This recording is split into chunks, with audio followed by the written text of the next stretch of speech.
everybody. My name is David Tate. And I'm Sean Powell. And we invite you to join us as we continue talking through the text, exploring what Scripture does and doesn't say so that we can think biblically, live biblically, and be part of the solution that this world so desperately needs. Dust off your sandals and strap on your tassels as we climb up the mountain to unlock the 5 books of Torah in Season 1, the Sinai Sessions. Today we are going to be discussing Exodus chapter 10, verse 1 through chapter 13, verse 16, otherwise known as Parashah Bo, or Come. Yeah. And so we are right in the middle of the plagues. That's where we're currently at in the story of the Exodus. And so what I'm going to do, like we do every week, I'm going to hand it over to Sean, and he is going to give us a quick recap of what we covered in last week's section.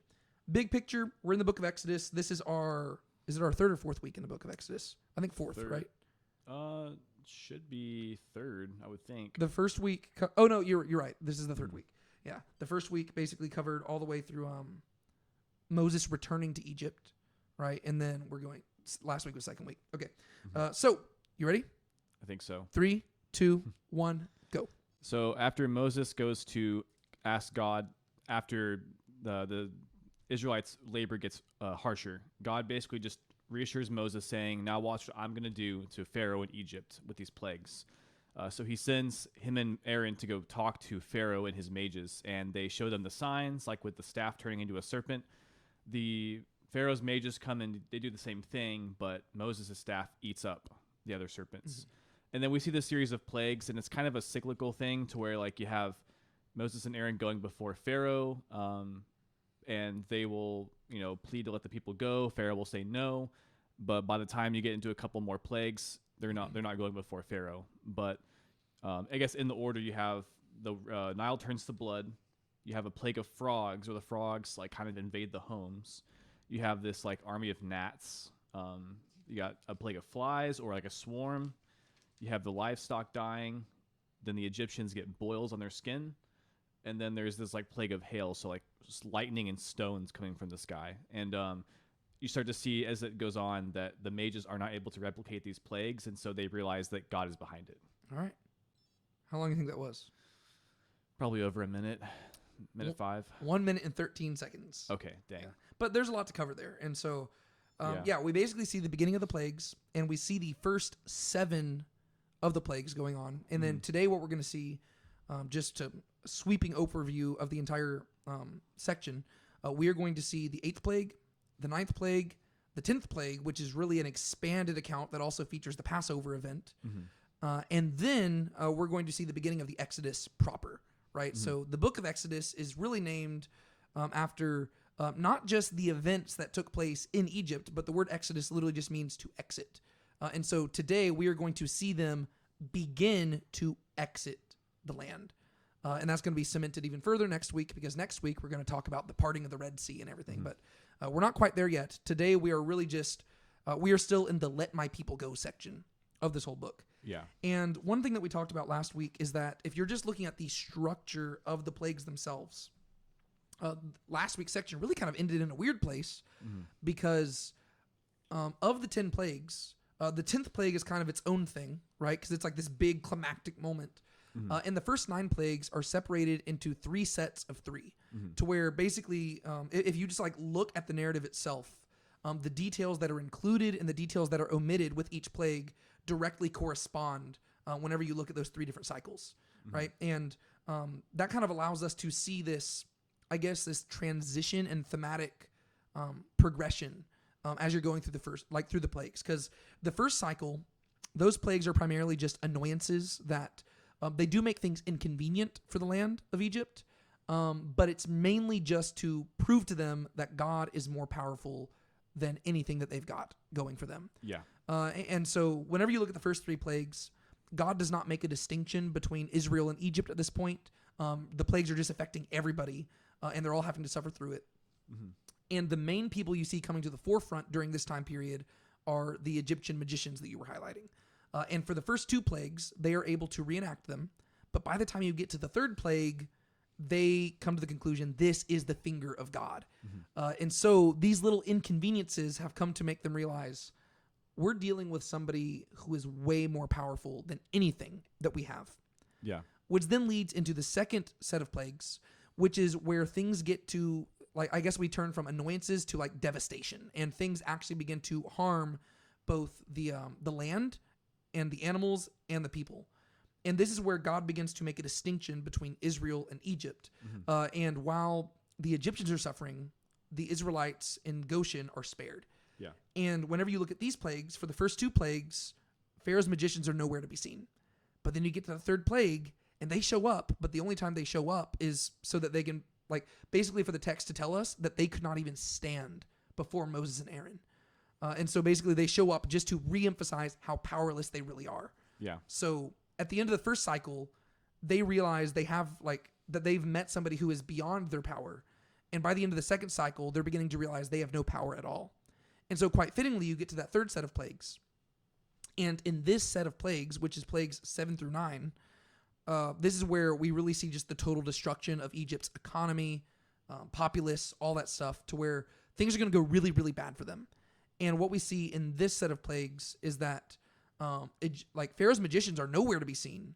Instead, now we're focusing on the Egyptian people, and they increasingly begin to approach Pharaoh and voice, the first instance, they don't approach Pharaoh. Instead, we see that they begin to fear the word of Yahweh, and they begin to heed what Moses is warning.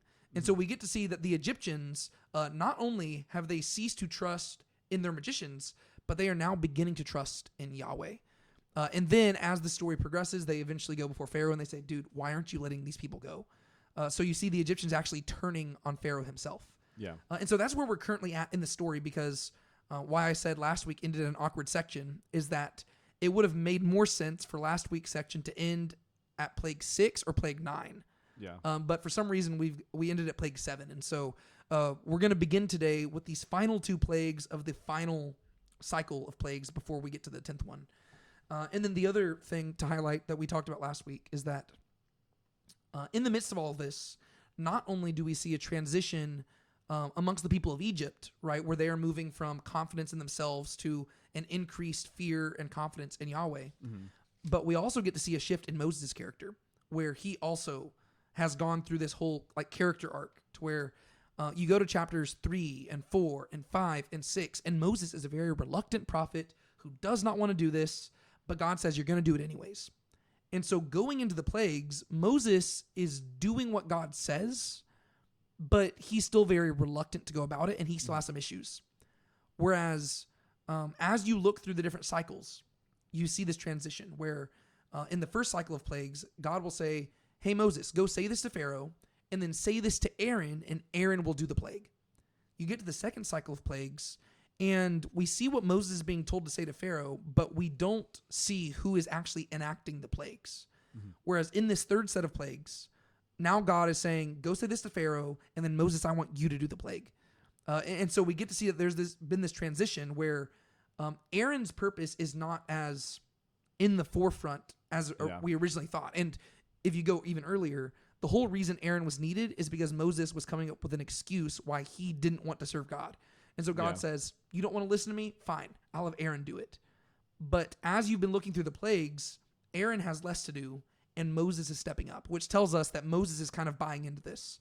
And that's going to kind of set up the moment that we're going to talk about next week, when the Israelites are at the edge of the Red Sea, and they're looking around and they're saying, did God just bring us out here to die in the wilderness because there's no graves in Egypt? And Moses just basically says, just shut up and watch.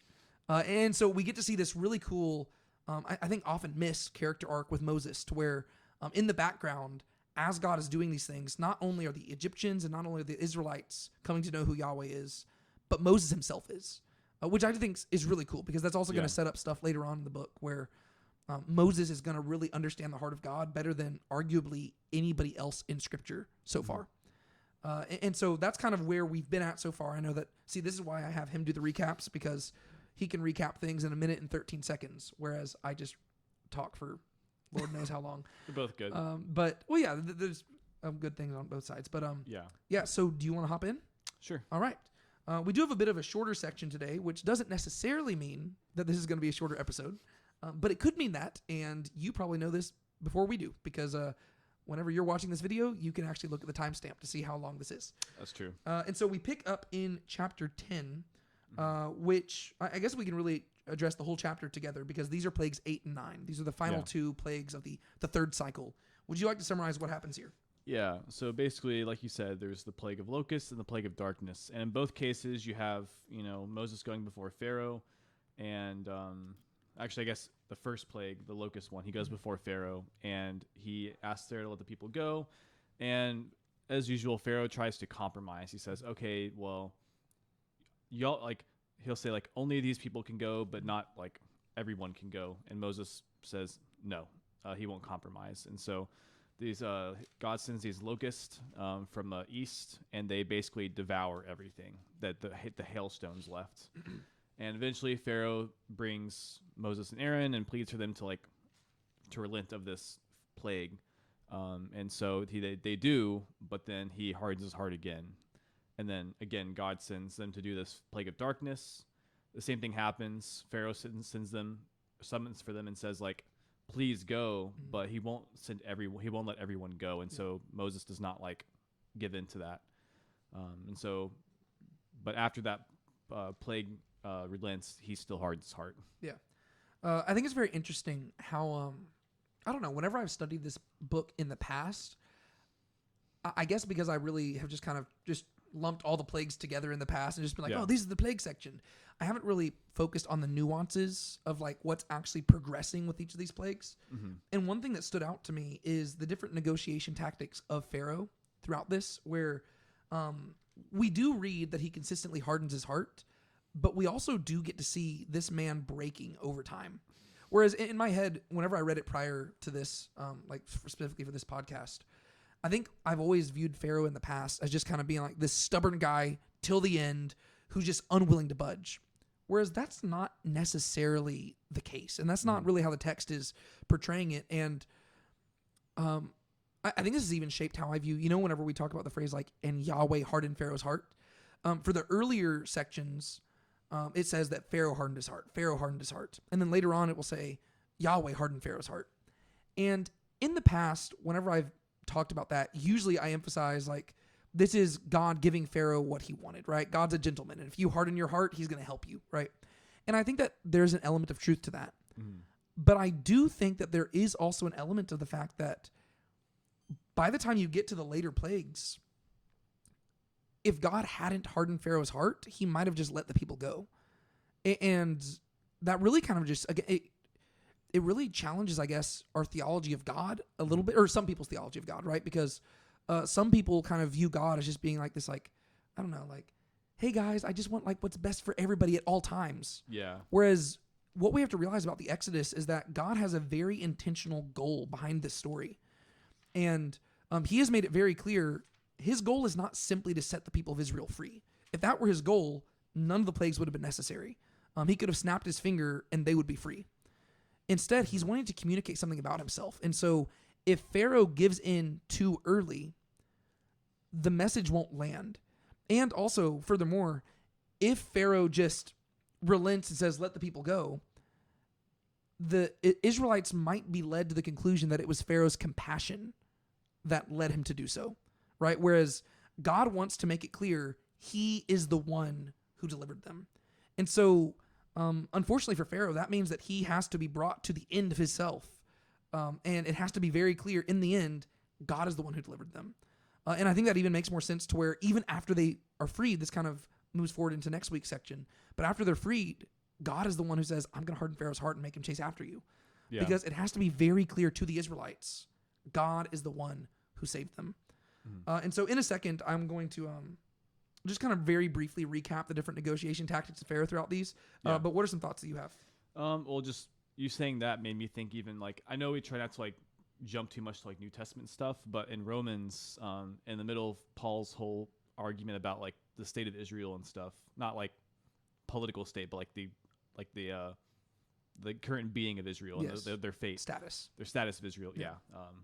He's talking about God's God choosing the people of Israel and what his purpose is, and he goes on and says, for he says to Moses, I will have mercy on whom I have mercy, and I will have compassion on whom I have compassion, so that it does not depend on the one who wills or the one who runs, but on God who has mercy. For the scripture says to Pharaoh, For this very purpose I raised you up, in order to demonstrate my power in you, and in order that my name might be proclaimed throughout the whole earth. So then he has mercy on whom he desires, and he hardens whom he desires. And so just, kind of add to your point, like, it is God's choice to do those things. Yeah. Well, and I think that's why it really struck me, because in the past, whenever I've read this, or whenever even other people have talked about it, usually I think Pharaoh is just presented as this like conniving jerk. And I'm always amazed consistently as I read scripture. I'm consistently amazed with how compassionate the scriptures are to the enemies of God's people, whether you're in the Old or the New Testaments. Like whenever you're reading it, you feel bad for the Egyptians. And I'm even going to highlight that whenever we get to the 10th plague.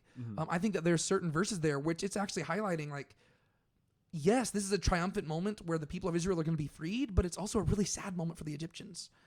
And so I'm just consistently impressed with how compassionate the scriptures are to like their enemies. Because, to me, this just lines up with what Jesus says. Love your enemies. Pray for those who persecute you. But you don't see that same sort of compassion in like other religious texts, not only from this time period, but even nowadays, right? It's always like an us versus them mentality. Whereas that's not what scripture preaches, right? There is an us and there is a them, but it's not us versus them. It's us living in the midst of them, hoping that they will find God. You know what I mean? Yeah, like it's exactly. very interesting. But yeah, so the negotiation tactics actually begin as early as the 4th plague. And that is where Pharaoh says, okay, y'all can go sacrifice to Yahweh, but you have to do it in the land. And Moses says, no, that is not going to cut it for me. And in that same interaction, Pharaoh is willing to budge. And he says, okay, y'all can go out of the land, but you can't go very far. Yeah. And then Moses just goes, he entreats God, and the plague ends. And it's like, okay. And so we get the impression that Moses is still not willing to budge even there. And so you move forward, and you jump forward to the 7th plague, which is the one that we most recently covered at the end of last week. This is the plague of hail. And after all of this, it says, only in the land of Goshen, where the sons of Israel were, there was no hail. Well, now Pharaoh comes out, and for the 3rd time, he begins to negotiate. And this time is probably the one that looks the worst for him, because it's not so much a negotiation as it is just an outright false promise, right? Because he says, I have sinned this time. Yahweh is the righteous, and my people are the wicked ones. Entreat Yahweh, for God's thunder and hail are too much, and I will let you go, and you shall stay no longer. And so this one, I think the negotiation tactic is the ambiguity, right? He does not say where they can go. He does not say how far they can go. He does not say who's going to go. He simply says, I will let you go. And that ends up being a false promise. But in his head, I don't know if that is, right? In his head, I think that he's putting a negotiation thing on the table, and Moses is just going to reject it because he knows that Pharaoh's not where he needs to be. And that's what Moses says. He says, I know you don't fear God yet. And so sure enough, Pharaoh hardens his heart, more plagues come. That leads into this plague. And what I think is interesting, and this kind of ties into what I said about the last one, where I said that Pharaoh was putting the negotiation on the table, is that when you get to the 8th plague, which is the first plague that we're covering today, this is the first time in the text where negotiations have taken place before the plague actually occurred, right? And this kind of advances what I was talking about earlier with the Egyptians are beginning to fear Yahweh, right? So with the 7th plague, that's where we saw that some of them listened and they hid some of their animals before the hail came. Yeah.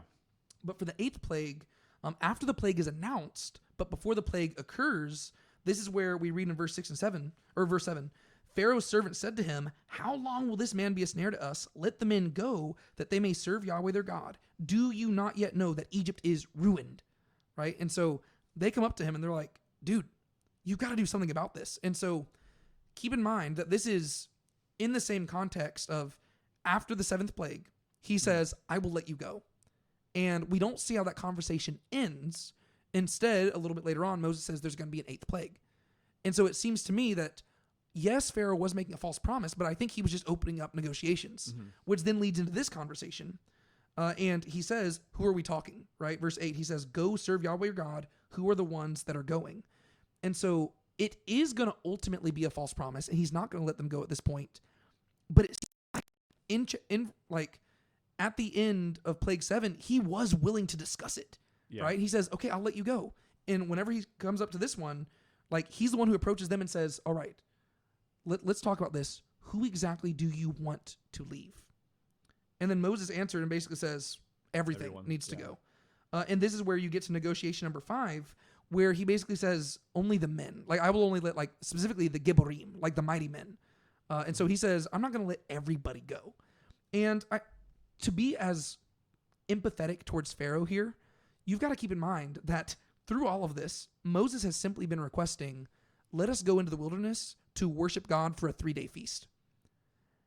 He has not said, free my people forever so that we can go and dwell in the land, right? He has simply said, let us go celebrate a feast to God, which is a pretty reasonable request. But the thing is, Pharaoh understands, if I let all of y'all go, y'all are not going to come back. Yeah. Right? Like, he understands that, right? And so I'm not saying I agree with what he's doing here, right? Because God has made very, very clear, regardless of what Moses is asking, it's very clear that God is on the side of the Israelites and Pharaoh should comply with the request, right? But I do think it's interesting, like, if you view it from Pharaoh's perspective, like, I kind of I at least understand, right? It doesn't mean I agree, but I understand. And I think that's what we're supposed to do with the villains in Scripture. Yeah. Because only by understanding them can we begin to identify their same qualities in ourselves, right? Same thing with, like, the Pharisees, right? We can't just villainize the Pharisees when we get to the New Testament. We have to try to understand them so that we can then expose that same thing in ourselves. And usually it's pride.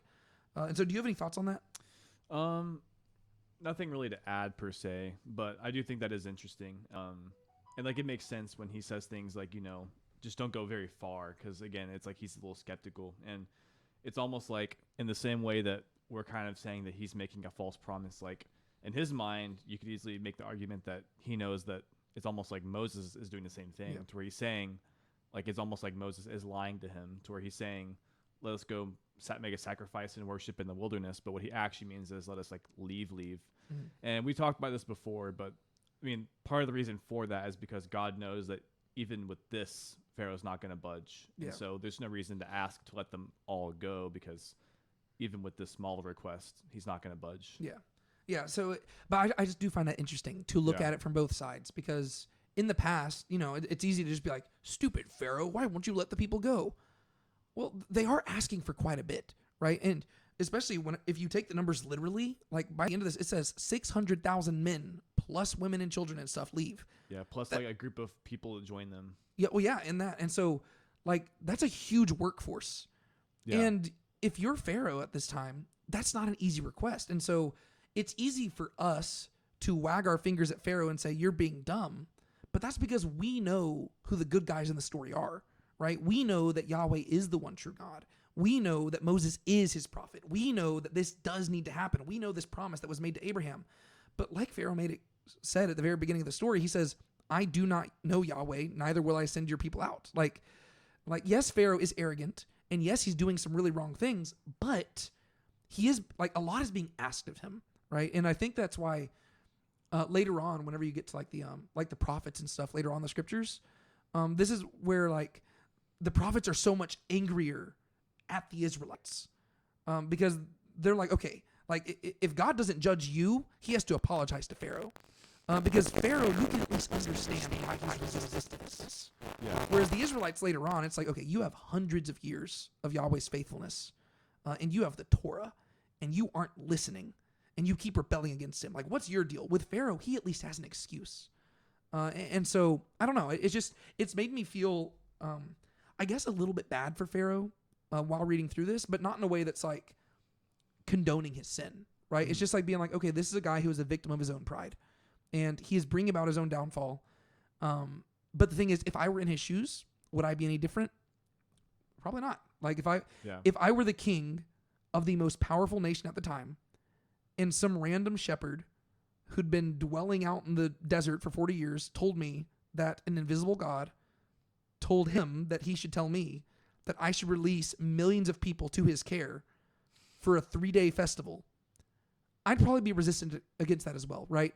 And that's why the plagues are so important, right? The plagues are communicating that invisible God is real, and he is more powerful. And so that's really the thing that should change Pharaoh's mind. But if you're just looking at the interactions between him and Moses, it's just interesting. And so then you go to the 9th plague, and this is where, like, honestly, I would say that Pharaoh's being pretty reasonable. He says, okay, fine. You know what? You, your people, even your little ones, y'all can all go. One request, leave the animals. And so by the time you get to that 9th plague, he says, I'm totally fine with everybody going, just not the animals. And Moses says, no, Nope. It's all of us. And so it is just a very interesting back and forth dynamic to where Pharaoh, he is negotiating consistently throughout all of this. He's like, okay, stay in the land. Okay, don't stay in the land. Just don't go far. Okay, I'll let you go, but like, who's going? I can't let everybody go. Just the men, like the mighty men. Okay, I'll let you all go, but don't take the animals. And then consistently Moses is like, nope. It's all or nothing. And if you're viewing this from Pharaoh's perspective, it does seem like Moses is being very unreasonable. Yeah. But that's where we have to remind ourselves that Moses is not simply a regular man making a regular request, right? He is the authoritative voice of God speaking to Pharaoh. And one of the messages that we have to receive from this is that it is not God's job to seem reasonable to us. It is God's job to instruct, and we obey. And I think that's probably an important lesson for the Israelites to learn as well, because there are certain commands that God's going to give them that might seem kind of weird, right? Hey, I want you to take a day off every week. Why? Just to show you trust me. It's like it's a weird request. The Israelites are going to find that very strange, and they're going to have a tough time following it. Mm-hmm. But like, that's what God has demanded, right? And it's like the idea is, it's not your job to understand God's ways. It is your job to understand as far as you can, and then submit. Yeah. And Pharaoh just isn't getting there yet. And so, I mean, there's plenty more we could talk about in regards to these 2 plagues, but is there any other stuff in particular that stuck out to you? Not necessarily. I mean, I did think that there was an entry, like some of the wording with the plague of locusts, like it just made me think of earlier in Genesis, like with the locusts like covering the earth, and it kind of just sounded like flood imagery. Though I guess in this instance, it's like the locusts don't consume the entire land. The Goshen is spared. Yeah. But aside from that, Well, Goshen would be like the ark floating atop the flood. yeah, that's true. Trying to think what else was there. Just and like the locusts like eating all of the trees of the field. I don't know that it's necessarily intentionally calling back to Genesis there, but just the language there stuck out to me. Yeah. In verses 16 and 17, whenever Pharaoh responds to Moses and Aaron, to me, this appeal seems a little bit more genuine than his previous one. In the previous one, he said, I have sinned. Yahweh is righteous. My people are wicked. It seemed very performative. And that's why Moses said, you do not yet fear God. Whereas in verses 16 and 17 here, it says, Pharaoh hurriedly called for Moses and Aaron, and he said, I have sinned against Yahweh your God and against you. So now please forgive my sin only this once, and entreat Yahweh your God, that he would cause this death to depart from me. To me, that rings, again, I don't know his motives, but to me, it seems more genuine than the previous one, which seemed a lot more performative. Whereas this time, it says he hurried. He's like, please help me out. Like, forgive me. To where I think that he recognizes that he is in the wrong here. But again, it's the pride that gets in the way, right? And we're guilty of this all the time, right? I know I'm guilty of this. I could probably think of times in the last 48 hours when I'm guilty of this, where I might know something is wrong, but my pride gets in the way, and I harden my heart and continue on that same path. And so I genuinely think that at this point in the story, Pharaoh realizes, he's got to realize, I am rebelling against God. But also keep in mind that in Egyptian culture, his entire time on the throne, people have been telling him that he is a god. And so that's I don't know. We have a tough enough time submitting to God when we just view ourselves as regular humans. Yeah. Imagine that you spent your life being told from birth that you were a god. It'd probably make it even harder to submit to this God that you cannot see, you know? Yeah, and so, that's true. Again, I'm always trying to just try to be as empathetic as possible. And I think that's what Scripture is trying to get us to do. Yeah. And so he ends up hardening his heart with strength. That leads us into the 9th plague. And I talked about this last week. Some people try to find parallels with every single plague in one of the gods of Egypt, because God does say in chapter 12 that this was an attack on the gods of Egypt. And some of them, I think it's kind of a stretch, but I would say that this 9th plague, without a doubt, is attack. It at the very least is an attack on just Egyptian religion in particular, because for most of Egypt's history, their primary god, they worshiped all sorts of gods, but like the god that was like the supreme deity was like Amun Ra, right? Sometimes called Amun, sometimes called Ra, sometimes called Re. Same guy. He's the sun god. Mm-hmm. And to me, it would seem like this plague, at the very least, would have to be in some way addressing that in particular, right? Specifically because, like, the whole thing is that they believe that, Ra, like, he would rise up with the sun and, like, go to bed at night and stuff. And they depended on that. And now you have 3 days of absolute darkness. And the only place where there is light is in the land of Goshen. Yeah. And so you have these people whose supreme god is a god of the sun, and the sun is blackened.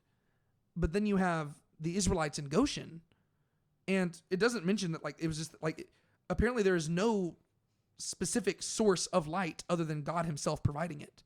And that kind of calls back to Genesis chapter 1, right? To where the first thing that God created in Genesis 1 is light. Let there be light. And even in Genesis 1, one thing that people wrestle through a lot is how was there light before there were luminaries, right? On day 1, you have light separated from darkness. You don't have the sun, the moon, and the stars created till day 4. Whereas in this story right here, it says that there was darkness over everything, and it doesn't say that it was just like thick clouds and that the light peeked through just on the land of Goshen. It doesn't tell us how this happened, but you get the impression that this is like a cosmic, supernatural, miraculous darkness that just blanketed the land in shadow, except for the land of Goshen, to where it's like they don't depend on the sun to provide them with light. They depend on Yahweh. And to me, that seems like a direct combat against like the deities of the Egyptian pantheon. I could see that, yeah. Yeah. And so I just found that very interesting because, some of them I don't think they're as specific as people suggest, but that one seems to me pretty clear just because of how dependent the people were on Ra at the time. And what's also interesting, regardless of, I talked about this in the past, there are people who debate about the date of the Exodus, but regardless of which date you choose, the primary candidates for the Pharaoh of the Exodus would be Ramses II, if it was a later date Exodus, and Amenhotep, Amenhotep III, I believe, if it was the early date Exodus. And what both of them have in common is that they're both named after the sun god, right? Ramses is Ra-Meses, right? So it's like born of Ra. And then Amenhotep is Amun is, I forget what Hotep means, but it's named after Amun, right? Which Amun Ra, they're the same person. And so I just find that interesting that, it could be that we're wrong and we don't know who the Exodus Pharaoh is, but the two primary theories, both of the pharaohs are named after the sun god, which is just kind of that is cool, interesting. And so Pharaoh tries to negotiate for a 6th time, but it's not going to cut it. So Moses says, nope, we're bringing our livestock with us. And then it says, Yahweh hardened Pharaoh's heart. And then Pharaoh said to him, get away from me, beware, do not see my face again, for in the day that you see my face, you shall die. And Moses said, as you have spoken, I shall never see your face again. And then we go to chapter 11 where they're talking to each other. What are your thoughts on those final 2 verses right there? Yeah, well, you definitely see Pharaoh's breaking point for sure. I think up until this point, it doesn't usually have too much dialogue after. Like Moses says no, it just says that God hardened Pharaoh's heart. Whereas here you actually see him responding, where he says like, "Get away from me! I don't want to see you again." Yeah. I thought that was interesting, and well, we really do see that it is that breaking point to where usually it says Yahweh hardened Pharaoh's heart, and then it ends and moves to the next plague. Whereas now we have one more piece of dialogue where Pharaoh says, "I have about had it with you. You better not come back before me, or you're gonna die." And Moses says, as it is written, so shall it be done. Yeah, well, again, like you said before, it makes sense when you consider, like, most kings or rulers in the world, period, they don't have you don't usually negotiate the way that Moses does with, like, most kings or rulers, to where you just, like, you feel like you have, like, the boldness to, like to basically like decide the terms of a negotiation. Yeah. Usually you're at the mercy of what the king decides, and you take what you can get. But the whole time it's like Pharaoh slowly is like giving them more and more, like he's almost being more and more like gracious to them from his perspective. And it's like the whole time they're like spitting in his face almost, where they're just like, no, it has to be all of us. And there's like, they're not budging at all, to where, like you said, it gets to this point where like Pharaoh says, okay, fine, everyone except for the livestock. And you'd think that would be no big deal. And Moses still is like, no, I'm okay. Yeah. And you can just imagine just like Pharaoh just like in some show, he's just like staying there. He just like the bulging like vein. He just like steam coming out his ears. He's And like, stuff. who does this guy think he is? Yeah, because in most cases, like they would have been executed long before that, just for having like the audacity to like try to negotiate the way they are. And so, again, it makes sense. And well, especially like if you think about this, like in the book of Esther, right, way later on in history. I mean, one of the climactic moments in that book is all about this woman going before the king. Like she's literally the wife of the king, yet she realizes that she is putting her life on the line by simply approaching the king. Yeah. And it all hinges on him like extending his scepter out to allow her to live. And then she's like, can we have a banquet together? And like there's so much pressure on this, like this moment, because to go before a king, you have to realize you're asking a lot here, like in an ancient culture like that. Whereas Moses just kind of storms in here and he's like, hey, so here's what I want and here's when I want it. And Pharaoh's like, who the heck does this guy think he is? Yeah, and at the end of all of it, he doesn't even like actually kill him. He just says, go, I don't want to see you again. And like that's actually kind of crazy when you think about it. That's like, again, from like a secular perspective, I mean, that's like genuinely like way more gracious than you would expect from someone who is like the leader of the most powerful nation. Like he's basically the king of the world in a sense. Yeah. And you think about the beginning of Exodus, the Pharaoh at the time was seeking Moses' life because he struck down one Egyptian. Yeah. And he just heard about it. Whereas like at this point, I mean, I don't know how many people have necessarily died as a result well, of these and plagues. keep in mind, sorry to cut you off, but and that was whenever Moses was adopted into the family of Pharaoh. True. Right now, he's just some random shepherd who came out of nowhere. Yeah, and regardless of how many people have died directly as a result of the plague, the land's destroyed. Like so much more has happened, and yet Pharaoh is not even like at a point of killing Moses. And it could be partly because he does recognize like Moses is sent by this Yahweh figure, and so maybe he's afraid that if he does kill him, he'll like incur more wrath. But either way, the fact that he still doesn't even kill this guy, he just makes him go away. It's like actually kind of crazy. Yeah. Well, and I think, again, I don't want to keep re-emphasizing the same point, but I think the text wants you to feel compassion towards Pharaoh, because you know who else we've seen do exactly the same thing in the book of Exodus so far? Moses himself, right? Whenever Moses was called by God, he kept hardening his heart. It didn't use that language, but he offered excuse after excuse after excuse, to where it got to the point where God was basically like, okay, let me clarify. I was not requesting, I was commanding. Mm-hmm. Like, you are going to go and you're going to free the people. And so Moses has been exactly where Pharaoh's at, right? To where Pharaoh, he's trying to negotiate, and Moses is the one saying, let me clarify, I'm not requesting, I'm commanding, right? Like it's to where it's quite literally Moses is in the place of God and Pharaoh is in the place of Moses. And Pharaoh is resisting, but the thing is, Moses did too, right? And so it's like it's just a very interesting thing to where both the hero and the villain of the story have the same exact character arc, to where they are being beaten down by God. I mean, even immediately after Moses finally agreed, God chased after him and wanted to kill him. It's just a very interesting dynamic there where, I would say that Pharaoh's being very gracious, or he's not necessarily being gracious. He's still being very arrogant, but from his perspective, he's being gracious, right? Like, this is not something that he would have ever tolerated from anybody else.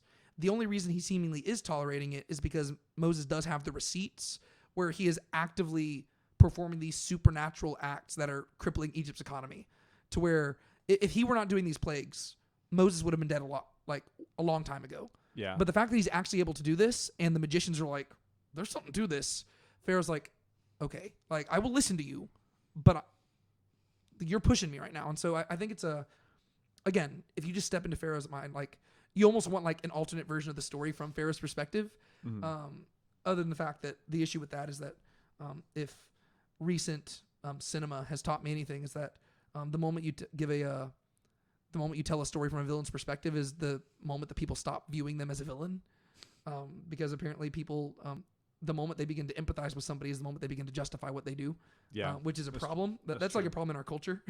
I think that you should be able to empathize with somebody without without justifying them, right? Like, or condoning, yeah. yeah, I remember like whenever the Joker movie came out a few years ago, it's like everybody's like, wow, I think he was actually a good guy. I'm like, no, he's still bad, but you feel for him, which is like, that's what you should do. All because somebody's bad doesn't mean that you shouldn't empathize with them and feel for them. You can't allow your empathy to, cause you to overlook their sins. Yeah, I mean, if anything, empathy is one of the first steps to giving them the help they might need. Yeah. And so, even though we spent a lot of time talking about how bad we feel for Pharaoh, keep in mind, he's still doing a terrible thing. He's still living sinfully. So, that leads us into chapters 11 and 12. Chapter 11 is pretty short. And the reason I kind of want to address these together is because chapter 11, verse 1 through chapter 12, verse 32 are basically just one really big unit. Because it really is the 10th and final plague, which immediately precedes the Exodus proper, right? Where they actually begin to exit the land.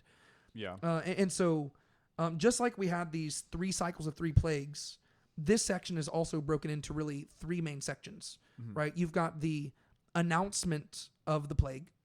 And then in the middle, you have this lengthy section about the Passover meal. And then you have the actual enactment of the plague in a very brief account at the end. And so if you were just kind of breaking it down, like if you're trying to make it kind of, if you were preaching a sermon, you wanted 3 points, it would be the expectation of the plague, the preparation for the plague, and then the execution of the plague, right? That would be like the 3 things we have here. And so would you like to just kind of summarize what exactly goes on in that section? Yeah. So basically, first you have God talking to Moses, and he basically just tells him what's going to happen. He says that he's going to do one more plague, and after this, Pharaoh will let them leave completely. He will drive them out. And he basically says 2 things. One is he's going to have the people ask their neighbors for like gold and silver, and that will be like them, like he will give them favor in sight of the Egyptians, so they will give them stuff. And then also he will strike down the firstborns of all the animals and the people of Egypt, all the firstborns. And then he basically says, like, this will be just something they have never seen before. Like, this will be such a great thing he's going to do. And then he says, that they will, like, Pharaoh is not going to listen to Moses, and so he will do this. And then he basically just, goes into detail about what they're going to do to protect themselves from this plague, which is the whole Passover thing where they take the lamb, they sacrifice it, and they put the blood on like the lintel and the doorpost. And then they're going to have this feast on the night of the actual plague. And they're going to have unleavened bread. And then they're going to be like, he's going to ask them to be like basically ready to leave. Like they're going to eat dressed and ready to go. And then basically God does what he says he's going to do. Yeah. Yeah. And so the Passover stuff is really like the lengthiest section. And so I probably want to spend a good portion of our time just discussing that because this is one of the first places in Scripture, in the Torah, where we just outright have God giving the people commands that are going to stick with them for generations. Like the only other place where we've seen that so far is really, I guess, Genesis 17 with circumcision. Yeah. There have been other commands that have been like dropped here and there. But really, since Genesis 17 with circumcision, we haven't had anything where God's like, hey, by the way, this is what you're going to do going forward. A lot of it's been driven by the narrative, whereas we are beginning to see a transition into the Torah proper, I guess, in regards to the giving of the commands. But yeah, so that first section, which is verses like 11 or chapter 11, verses 1 through 10, that's just the announcement section, right? That's the communication of what's going to happen. Yeah. And one thing I wanted to highlight, and I mentioned that I was going to focus on this earlier, is chapter 11, verse 5, where God said that he's going to go out into the midst of the people, and he says, all the firstborn in the land of Egypt shall die, from the firstborn of the Pharaoh who sits on his throne, even to the firstborn of the servant girl who is behind the millstones, and all the firstborn of the cattle. And the reason I actually wanted to highlight that verse is because that verse struck me when I was reading it already just the first time. But then when you get a little bit later on, and the plague actually occurs, this is in chapter 12, verse 29. Verse 29. It says, now it happened at midnight that Yahweh struck all the firstborn in the land of Egypt, from the firstborn of Pharaoh who sat on his throne to the firstborn of the captive who was in the dungeon, and all the firstborn of cattle. And so whenever you compare those, right, God announces it, and then it's executed. like in both cases, he lists out 3 types of firstborn, right? And 2 of them are the same, right? Both in the announcement and in the execution. The first type of firstborn is the firstborn of Pharaoh sitting on the throne. The third one is the firstborn of the cattle. The one in the middle changes though. And the reason it strikes me is because it really does seem like God is emphasizing the heaviness of this thing to where, like, yes, this plague is like this celebratory moment and they're supposed to have a festival in the midst of it. And it's like, they literally hold a festival and it's supposed to be a cause for happiness.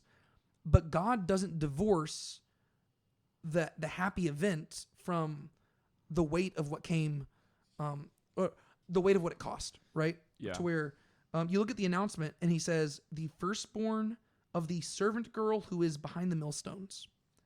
And then whenever you get to the execution, it says the firstborn of the captive who is in the dungeon. And I think what that emphasizes is the fact that both of those people are totally innocent, right? Those people had no say in Pharaoh's hardened heart. Yeah. Those people had no choice. Like, if you think about the captive sitting in the dungeon, he literally can't even do any, like, even if he wanted to paint the blood on his lintel, he couldn't do it. He's stuck in a dungeon. And I can't help but think that this is God himself, and Moses, the narrator, just emphasizing that this is a sad moment, right? It's kind of like with the flood back in like Genesis, where again and again you hear that phrase, and everything in which the breath of life resided died.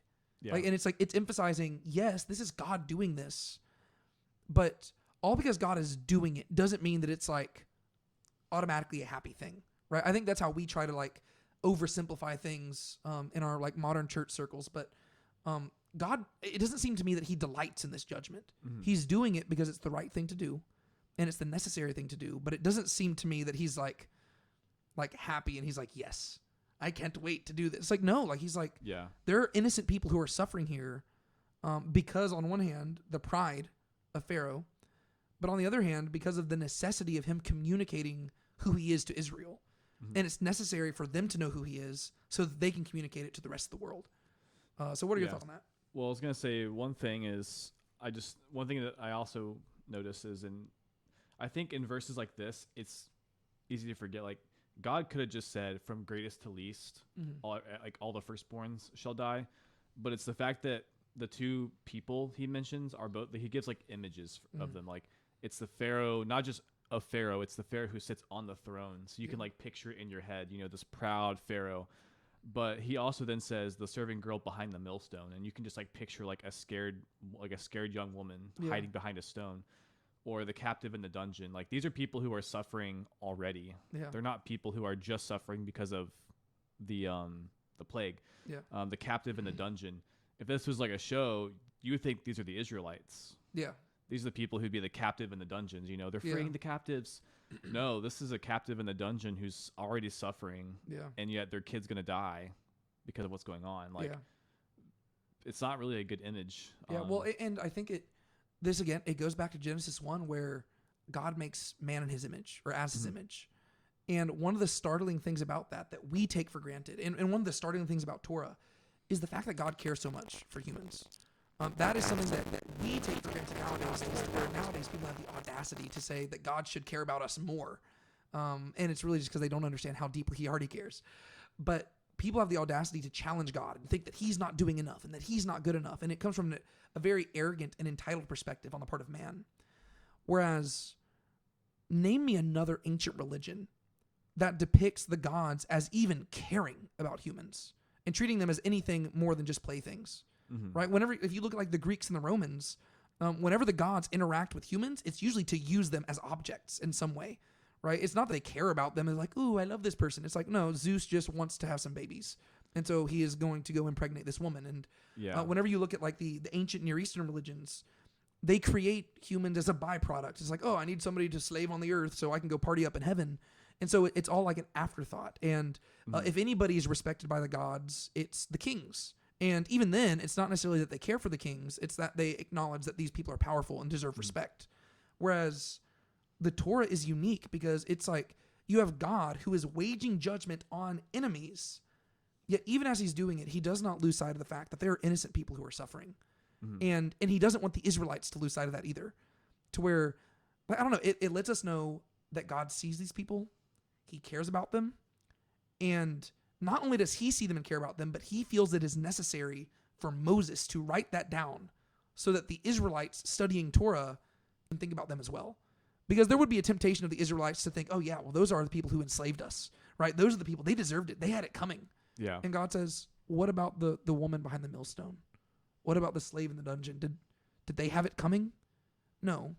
They suffered because I needed to demonstrate something. But don't lose that. Like, it's like it's to humble Israel and make them not miss the point and think, oh, we're super special because we're perfect and everybody else is evil. It's like, well, no. There's good and bad in everybody, right? There's going to be a bunch of evil Israelites and very few faithful ones. And there's a lot of Egyptians who are guilty here and there's a lot who are innocent. And God's like, I see them all. And I don't know. I find that very intriguing to me. Yeah, that's true.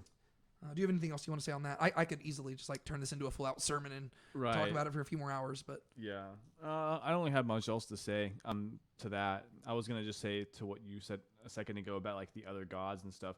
It is like something that is worth like noting that I would say in general, like if there's one thing that most cultures have in common about supernatural / spiritual beings, it's usually that they're at the very least untrustworthy. Like if you think about like mythologies, folklore, every like religions, like usually that's the one thing they have in common, whether it's like genies or whether it's like fairies, gods, demons, devils, like they're all things you're not supposed to like make bargains with, and they're all things you're not supposed to like trust because they all have some evil purpose in mind that they're going to use you for. In that sense, like God is very much the opposite, to where it's like God wants to like make a covenant with people, but like it's not because, I mean, it does benefit him, but like it's not because he's going to use them for some dark end. It's because he actually cares about them. And like if it was basically any other spiritual entity, you would be very much like having to question that motive. Yeah, which again is just so intriguing, right? Yeah. Like these are things that we take for granted because we live in a culture that is so indebted to the worldview of the scriptures, right? To where even if people aren't Christians, there's just no denying that our culture is indebted to a Judeo-Christian worldview in many ways. Like, yes, we're indebted to the Romans and stuff as well, but when it comes to our view of religion, like we're indebted to this worldview. And it really is interesting how we just take for granted, oh yeah, God makes covenants with people. Like that's wild, right? I mean, if you even just like lower this down to the idea of like, I don't know, imagine some random celebrity, right? We naturally, for some reason, because of our warped views, we think of celebrities as being like higher than us. Imagine Taylor Swift walked in the door right now and said, I'm going to make a lifelong commitment to like providing for all your needs. I would be like, oh my gosh, I don't even listen to her music. I'd be like, what? Okay, that's crazy. Like, I would be so amazed by that. Like, who am I that Taylor Swift would walk in the door and provide for me, right? And she's just another human, right? And again, I don't even listen to her music. And so, but I'd be impressed by that, right? And then you elevate it to like, what if it was like some random king, right? I don't know, some king from across the world who I don't know comes in and says, I want to pay off all your debts. I want to buy you a really nice house, and I will provide for all your needs going forward. Mm-hmm. I'd be like, who am I? Right? But then you elevate that even further, and it's like the creator of the universe, right? The one who literally knit you together in your mother's womb. He is the one who is making a covenant to you. And the thing is, he's willing to fulfill all of it, even if you fail. That's crazy, right? I mean, that's like, it's absolutely bonkers, but it's something that we take for granted nowadays. Whereas, again, what you're pointing out, in other religions, the gods are untrustworthy. And any sort of spiritual being, there's always a catch. Whereas God's whole catch is like, well, yeah, the catch is that you have to be devoted to me. And what's that look like? Oh, it looks like loving others and serving others. Yeah. And basically just like not making the world a worse place. Like that's what it looks like. It's like, just serve me, obey my commands. And if you do that, there's going to be greater harmony in the world. So it's like the catch is that we actually have to commit to being part of the solution. It's like that. And again, it doesn't even benefit him. He has nothing to gain out of it. He already is like entirely complete in and of himself. So it's like, I don't know. That's something that we take for granted way too often, and we shouldn't. It's like, that is really cool. And it's very like, it's a very radical thing to where, again, I'm probably getting way too sidetracked here, but I think this is worth talking about. It makes sense why, even before the advent of Christianity, even Jewish people, there was always like this stigma about them where it's like, people are like, oh, they're weird. Because it's like they were making these weird claims. Like, what was I reading recently? I think it was like a Roman account of how they viewed the Jews. And their whole thing is they were like, who do these people think that they are? Like, how exalted do you have to put yourself to think that the gods would care so much about you to like make a relationship with you and make like a covenant to you and make a promise to you? That's arrogant. Whereas the Torah it's actually saying, well, no, you shouldn't be arrogant about it. It should humble you, and it should really make you appreciate who God is. But this is something where like all the other cultures are looking at them. They're like, those guys are weird. Like if the gods exist, they don't care about us. And that's keeping in mind that they viewed the gods as being much lesser than the Jewish people viewed God to be, right? It's like exactly. They viewed gods as just like superhumans. And it's like, yeah, if the superhumans exist, they don't care about us. And the Jews are like, oh no, there's one God. He created everything, including us, and he cares deeply about us. It's like, that is a very radical thing. Mm-hmm. And so anyways, I don't even know how it's because of that one verse where God cares about the Egyptian slaves and captives too. Amazing. And so God says he's going to go out and do this stuff. This plague is going to occur. Again, there was that weird thing at the end of chapter 10 where Moses and Pharaoh said, we're not going to see each other again, but they do seem to be interacting in some way here. Mm-hmm. I think that there have been many explanations people give to this. I think what we should do is just recognize these passages happen back to back, and we have to give the author the benefit of the doubt to assume that he is not an idiot who directly contradicted himself. And so we have to allow for that and just allow for the complexity of life to fit in there. And so I'm not even going to bother trying to give different explanations. If you want to look those up, there are people out there who try to give those explanations. Yeah. But this leads into chapter 12. Mm-hmm. And chapter 12, really, I'm just going to read the opening verses because this is where God begins to give these commands in the middle of the announcement of the plague and the execution of the plague itself. And it's very intriguing because all the other plagues so far, there's not been any explicit instructions to the people of Israel. Like, there's not been like a preventative thing, right? Everything else has been, God just says, I'm going to distinguish Israel, which would seem to suggest that he could do that in this instance, right? It's not like they didn't have to go paint blood on their door in order to make it light in the land of Goshen. God is able to distinguish them in and of himself. But for some reason, he starts giving them commands. And I'm going to read some of this, and then I don't even have a perfect answer for this, but my question to you is going to be, why do you think it is that he's requiring them to actually participate in this, right? But now Yahweh said to Moses and Aaron in the land of Egypt, this month shall be the beginning of months for you. It is to be the first month of the year to you. So this is the month of Aviv. Mm-hmm. Speak to all the congregation of Israel, saying, on the 10th of this month, they are to each one to take a lamb for themselves according to their father's households, a lamb for each household.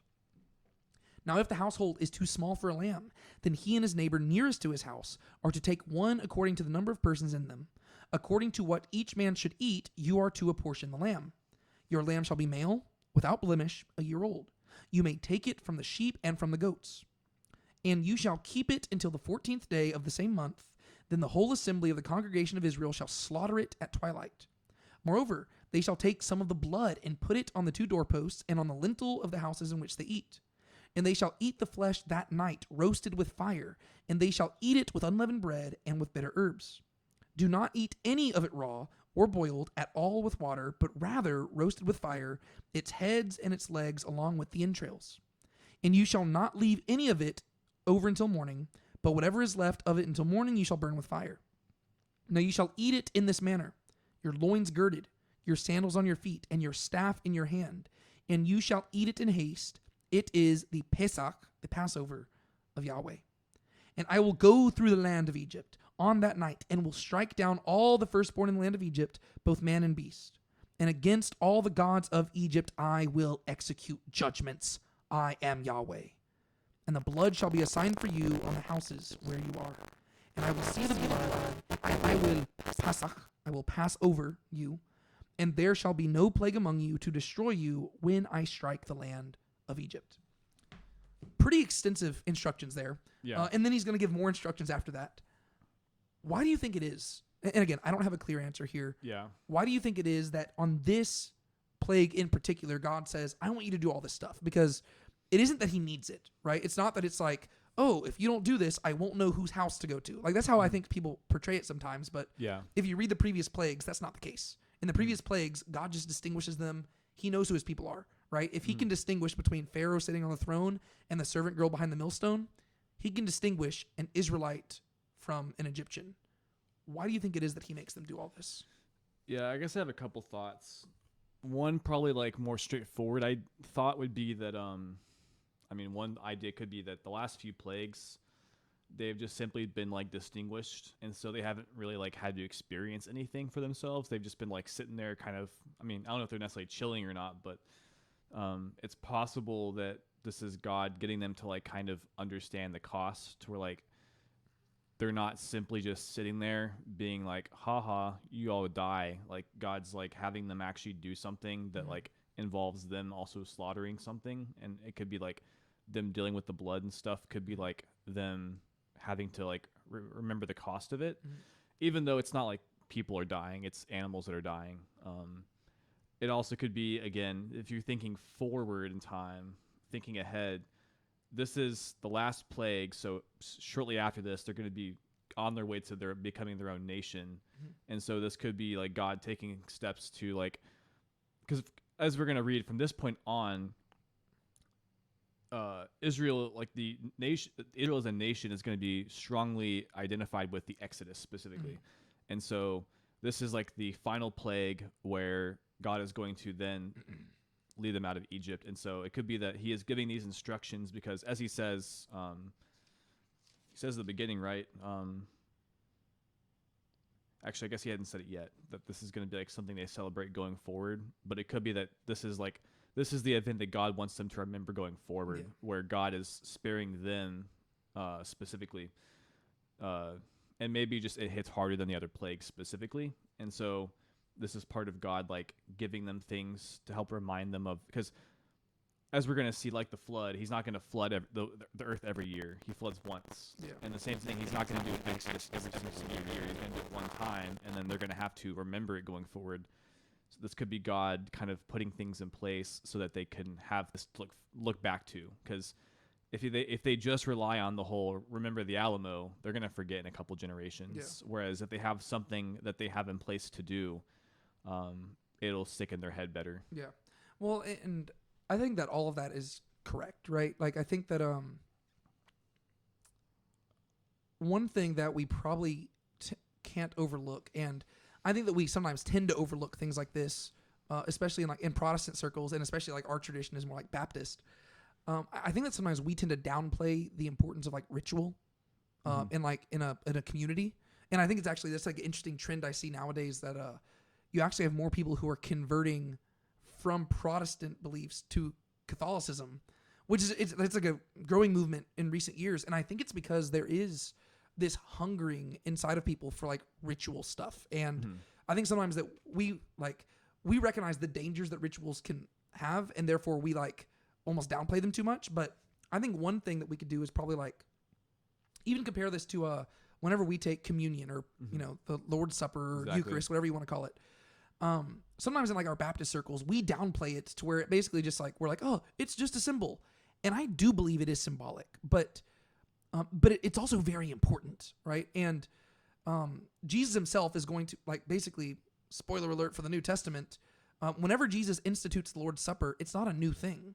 It's calling back to this thing, right? And it's specifically, like, this is basically the communion of the old covenant, right? Whereas he says, this is my blood of the new covenant being poured out for you. And he's identifying himself as a greater Passover lamb who is laying down his life in order for his people to be free.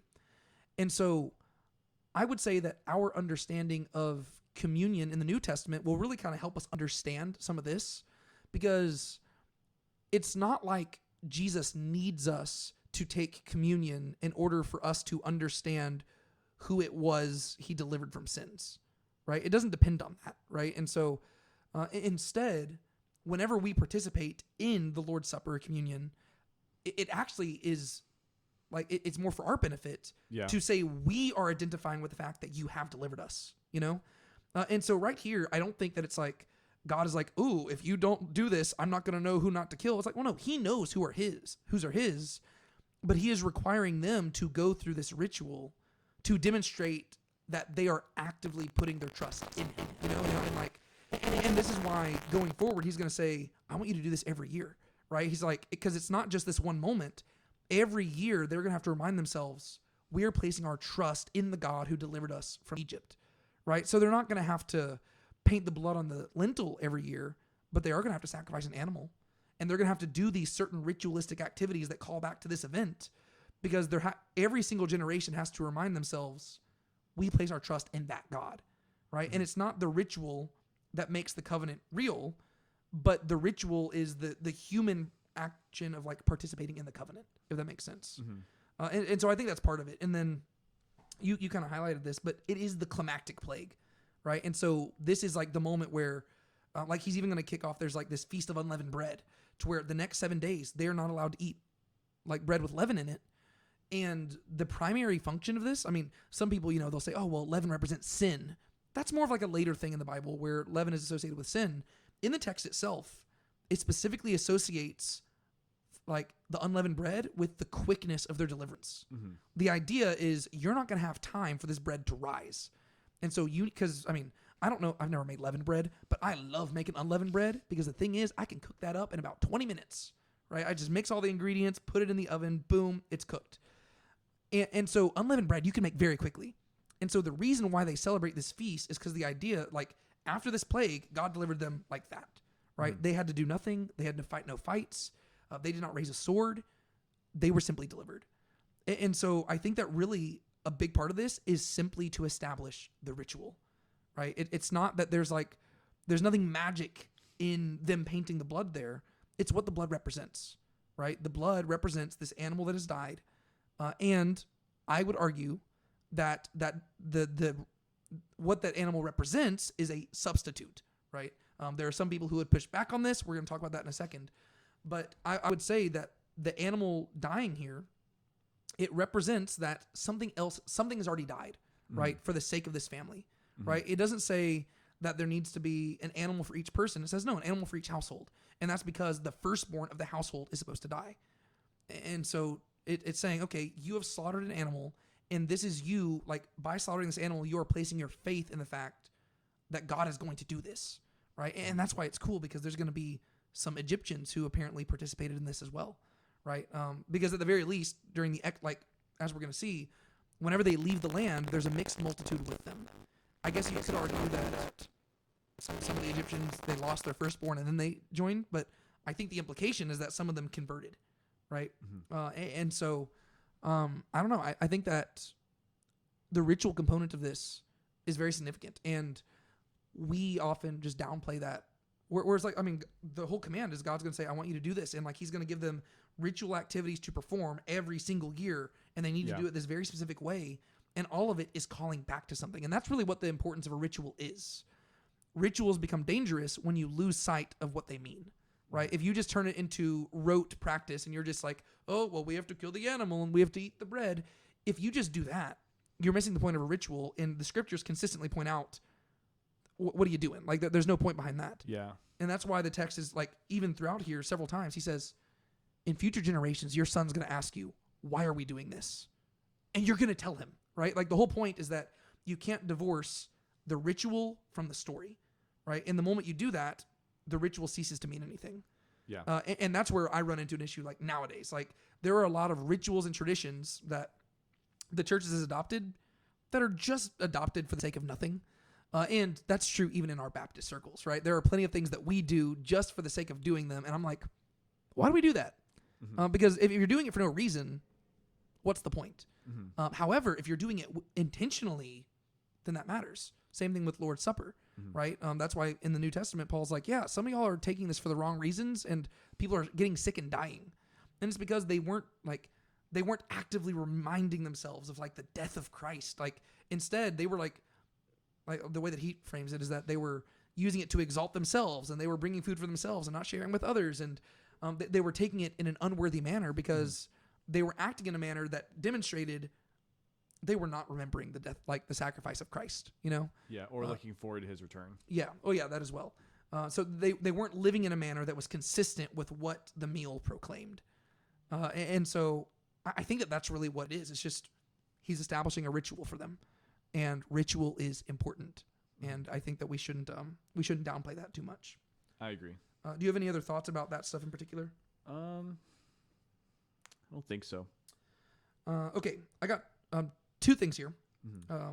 One question is that back in chapter 8, verse 26, I believe it was, Pharaoh had said, this was the first time he negotiated with them. He said, go sacrifice to your God within the land. Because keep in mind, this whole time, the request Moses has made is, let us go celebrate a feast to Yahweh. Mm-hmm. And now whenever we get to chapter 12, they're about to celebrate a feast to Yahweh. In chapter 8, Pharaoh had said, celebrate it in the land, to which Moses responded, it is not right to do so, for we will sacrifice to Yahweh our God what is an abomination to the Egyptians. If we sacrifice what is an abomination to the Egyptians before their eyes, will they not stone us? And so Moses made it very clear, we cannot celebrate the feast in the land because it's an abomination to the Egyptians. But now they're celebrating the feast inside the land. What are your thoughts on that? I don't have an answer to this. Yeah, I'm not sure because I guess the feast is a week-long thing. I was going to say if it was just the one night, it's a very quick thing, so it probably wouldn't matter because they're about to leave anyways. But that is an interesting note as well, because he was asking for a 3-day feast, and now they're celebrating a 7-day feast. That's true. Yeah, though, are they doing the week-long feast now or just later on? So it basically starts the next day. I'm assuming that, I think that they probably are, my reading of it is that basically the Feast of Unleavened Bread is taking place as they're making their way out of Egypt. Okay. Right? I'm assuming that's how it's going. I don't think that they remained in Egypt the whole time. Or it could be that, I don't really know how it worked for this one in particular because I don't know if it says. Mm-hmm. It could be that the Feast of Unleavened Bread is simply for future generations. Yeah. And that in this moment, it's just the Passover event and then they leave. And then in future years, they celebrate the actual 7-day thing. Yeah, because the first section, it just mentions the one night where the Passover happens. And then it's the section with the Feast of Unleavened Bread, it's all future tense. Yeah. Which doesn't imply that it can't be now. It just means that's the main focus is on the future celebration of this feast. Yeah, because it seems to me to imply that they did leave the next day. Mm-hmm. And so I don't think they're sitting around for 7 days. But yeah. But I just found it interesting that they're in the land. Whereas Moses had objected to that earlier. Yeah, that's true. And I don't know if that has anything to do with the fact that, the whole Passover thing happens to where the Egyptians are occupied with their own firstborns, deaths and stuff. Well, I was wondering if anything, it was kind of shaping how I read the thing before, to where we often think, oh, Moses is the good guy, therefore everything he says is supposed to be just straightforward. Mm-hmm. Whereas to me, it's well, no, I think these are two guys negotiating, and Pharaoh says, sacrifice in the land, and Moses just lists out reasons why that's not going to cut it. But in reality, it's that's not really the reason. It's that makes sense. The thing is, Moses, the feast was never really the goal. He wants to get the people out of the land altogether, but Pharaoh's oh, do it in the land, and Moses has to give a reason why not. Mm-hmm. Oh, well, what we would sacrifice is an abomination of the Egyptians. They would stone us. It's kind of being crafty in a way. Yeah, that's what I think is probably going on there, to where they can celebrate a feast wherever. And also, Moses isn't worried about being stoned to death because God is with him, right?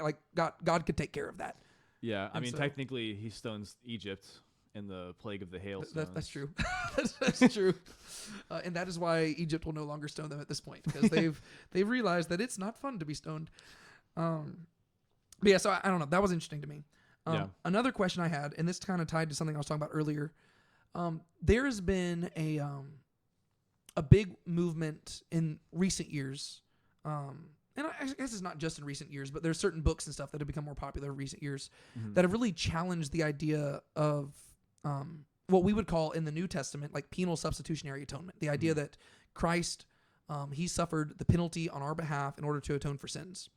And to be fair, there are some groups in Christianity that aren't outright heretical that would reject that doctrine, but as Christians, we would treat that as as I guess more evangelical Protestants, we would treat that as one of the primary ways that we interpret Christ's death. Mm-hmm.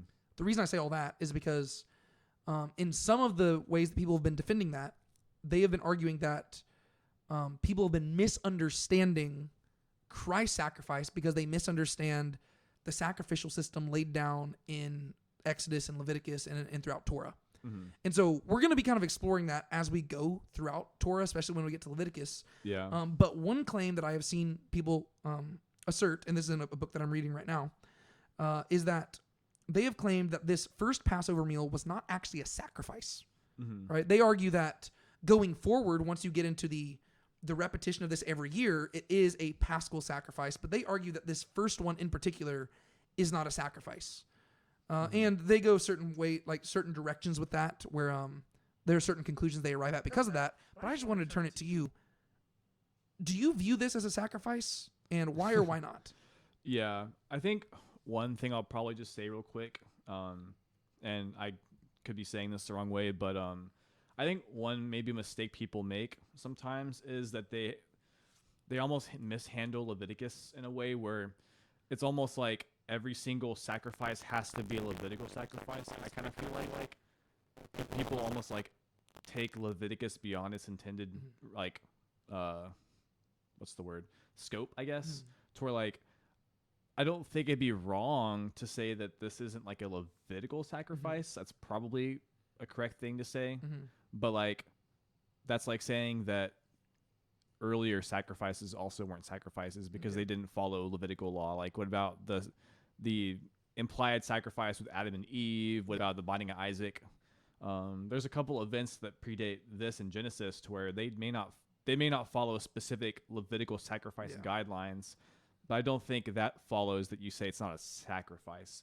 If you just read this straightforward and you think about what it means to have a sacrifice, there isn't too many times where the word sacrifice comes up here, but it does say that they kill this lamb, and it says that the blood shall be a sign that God will pass over them and that they will not be killed. And so the idea is the lamb dies, they don't. If you just put two and two together, that means that this lamb is dying in place of the people. That's what a sacrifice is. It's taking their place. Like a lot of people would argue, the people in this camp would argue that that's not what sacrifices do. Yeah. Because they a lot of times they're pushing back on the idea of substitutionary death, because they would argue that that's not the purpose of sacrifice at all. Whereas I think that, and we're going to talk about this when we get to Leviticus, and I am totally willing to have my opinion changed. Yeah. But I think that is what is going on with sacrifices, not in every instance, but in a lot of instances. Yeah. And I guess in the same breath, like, I know we've talked before about this, but like how not every sacrifice has to, like, maybe I'm saying this wrong, but like not that every sacrifice has to be like an atoning sacrifice. Yeah. To where it's like, in that sense, that also gets kind of like overused beyond its scope to where it's like, it's almost like if you can prove it didn't atone, then you can prove it wasn't a sacrifice. And I think that's also kind of like a wrong way of thinking too, to where like, if you like, it's almost like if you could prove that this wasn't like atoning for something with the Israelites, that it's not really a sacrifice. But I don't think that really follows either. Yeah. Well, because one thing we can say is that there's nothing in the text here which clearly says that if this was a sacrifice, that it was atoning for sin. It doesn't explicitly say that. And so it could be doing something like that, but the text does not explicitly state that or even necessarily imply it.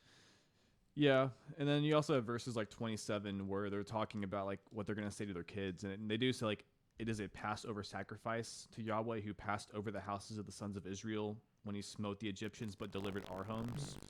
And I'm sure that they'd probably say, oh, everything after this particular event was a sacrifice, but this one wasn't. I'm still not really sure how that would make sense. Yeah, so the main arguments they use is usually looking at the Levitical standards. They'll say, well, this sacrifice doesn't meet that because it says, do not eat any of it raw or boiled at all with water, but rather roasted with fire. And I believe like in Leviticus, it says that you are supposed to boil a sacrifice or something like that. And for like atoning sacrifices, typically, and again, when we get to Leviticus, I'm going to explore this further, but they'll say, oh, well, the lay people were not allowed to eat the atoning sacrifices. Like the priest only? Yeah. And so that's what they'll say. But again, to me, that is it's anachronistic because you're reading a standard that was given to them, admittedly, only a few months later, but you're reading it into like they did not have those instructions at this point. And so to me, it's like, no, this seems to be at its most like just basic description. Even if I did not understand, like, if I did not have the word sacrifice here or in Leviticus, when I get later on, I'm like, oh, okay. Like, these are like the same thing being described, right? Mm-hmm. Because again, you would have to argue that Abraham offering a sacrifice doesn't count because he was not a Levite, right? He was the great-grandfather of Levi. And you'd have to argue, okay, well, the sacrifices were not offered in the tabernacle. Well, there was no tabernacle, right? And so to me, I think that at this point, it is supposed to be functioning as a sacrifice because, as we're going to talk about in a second, God is going to ask them to redeem their firstborns. And eventually, instead of the firstborns being redeemed, it's the Levites who are going to be redeemed. And the Levites are the ones who offer all sacrifices going forward. Mm-hmm. And so you've got families slaughtering this animal in place of the firstborn, and then later on it's the Levites who are the only ones who are allowed to do that, which to me would suggest that this is functioning as a sacrifice. Mm-hmm. And we probably spent too long on that. I just wanted to address that because it is a growing topic of discussion I see, mainly in like scholarly circles. And it's where like a lot of people probably don't even don't hear about this on a regular everyday basis, but I want to address stuff like that so that, if you do hear stuff like this coming up, you can at least be thinking about it and kind of figure out where you land. Yeah. And maybe in a few years, more people will hear about it as well. Yeah. Yeah, that's true. So you have anything else you want to say about, in particular, verses like, I guess 1 through 13 there? I don't think so. Okay. So verses 1 through 13, which I had read, those are all just really instructions about that first Passover. Mm-hmm. Then you go into verses 14 through, through 20, where those verses are where God goes on to explain in further detail what they're going to do for future generations. And this is where you get that language of like perpetual statute show up. Mm-hmm. It shows up twice. In verse 14, in regards to, I believe, the Passover meal itself. And then in verse 17, in regards to the Feast of Unleavened Bread, which follows afterwards, right? So basically, Passover is the first day. Feast of Unleavened Bread is the next 7 days. Mm-hmm. And so you have this like week-long festival, which is just all commemorating this one event. Mm-hmm. And God says it's not just for this one time. It is for all time. And so he commands the Jewish people or the Hebrew people to celebrate this every single year at this time period. From basically the 14th day of the month through the 21st day of the month. So the 14th of Aviv through the 21st of Aviv. And after the Babylonian captivity, the month of Aviv is going to have its name changed to Nisan. And so if you're going by the modern Hebrew calendar, it's Nisan 14 through Nisan 21. That's when they're going to celebrate this. And so is there anything in particular that you wanted to highlight in regards to the commands that he lays down in verses 14 through 20? I guess one thing that I thought was interesting was that the first and last day are... It says that there's going to be no work at all. I'm assuming that Holy Convocation means basically a Sabbath. Yeah. So there's going to be a Sabbath on the first and last day. I thought that was interesting. And I think kind of what we mentioned earlier, it kind of goes along with the idea of like they're having to kind of like sit back and trust in God that he's going to like deliver them from Egypt. Yeah. I thought that was interesting, just having like a Sabbath on the beginning and the end of the feast. So we're going to start seeing the word holy show up a lot more throughout Scripture going forward. And it's probably good to just state right from the get-go that the word holy, typically whenever we give like a simple English explanation, it'd be that it's the idea of being set apart. Mm-hmm. But if you're wanting to expand that a little bit more, it's specifically being set apart unto God. Mm-hmm. And so whenever it says a holy convocation, it's basically like you are setting aside these days for God. And so basically you're just having 2 Sabbath days, one at the beginning and the end of the festival. And this actually would tie into one reason why we know that Jesus' death was like on a Friday is that it says that like there was a Sabbath the next day, right? And so it would have been like that kind of ties into it a little bit. But the other thing that I thought was interesting, and it's not just in this section, but it kind of gets brought up later, I think, but just the mention of leaven a lot. Mm-hmm. I just thought that was weird, like how much it mentions like not like how much there's like an emphasis on like not having leaven in the house. Yeah, like how it's like a pretty big deal. Yeah, well, and that's something that they are going to take very seriously. To where they even have a thing. Like I'm assuming they still do it nowadays quite a bit, but to where they'll have like a whole like unleavening ceremony of like the house where like they will literally like everybody's going around like looking to make sure there's no leaven in the house, and it's like a fun family thing to do together. Yeah, because the verse 15 says you shall remove leaven from your houses on that first day. Yeah. I guess on the day of the first Sabbath. Yeah. Okay. Yeah, and so it's just an idea of preparation and That's kind of interesting. Like a day, like thinking about how they interpret Sabbath later on. Unless I'm reading too much into this, but like the idea like that they're going to be doing this on the Sabbath day, which like later on I would argue like they would interpret as like doing work, like this like unleavening and stuff. Yeah. And there could be a way to interpret that to where I'd have to look at like the actual Hebrew there, but when it says but on the first day, it could even mean like before the first day. Like it could be something where it's like you need to have all the leaven removed by the first day's arrival. Okay. That's possible. I'd have to look into like just how they typically interpret that, because I'm not as I've celebrated the Passover before, but I've never celebrated the whole Feast of Unleavened Bread. Gotcha. And so I'm not as familiar with the so I could be wrong the customs there. But yeah, so I just think it's very interesting that this is the first feast that we have established. And it's going to be a thing to where even to this day, Jewish people celebrate Passover and the Feast of Unleavened Bread.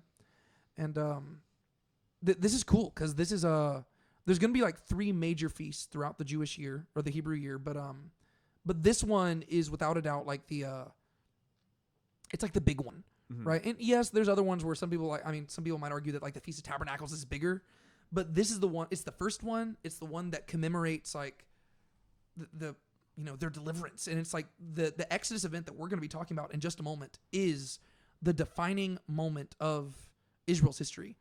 And I guess specifically them passing through the waters, which we're going to talk about next week. That moment throughout Scripture, I can't think of another event that is referenced more often than them passing through the Red Sea.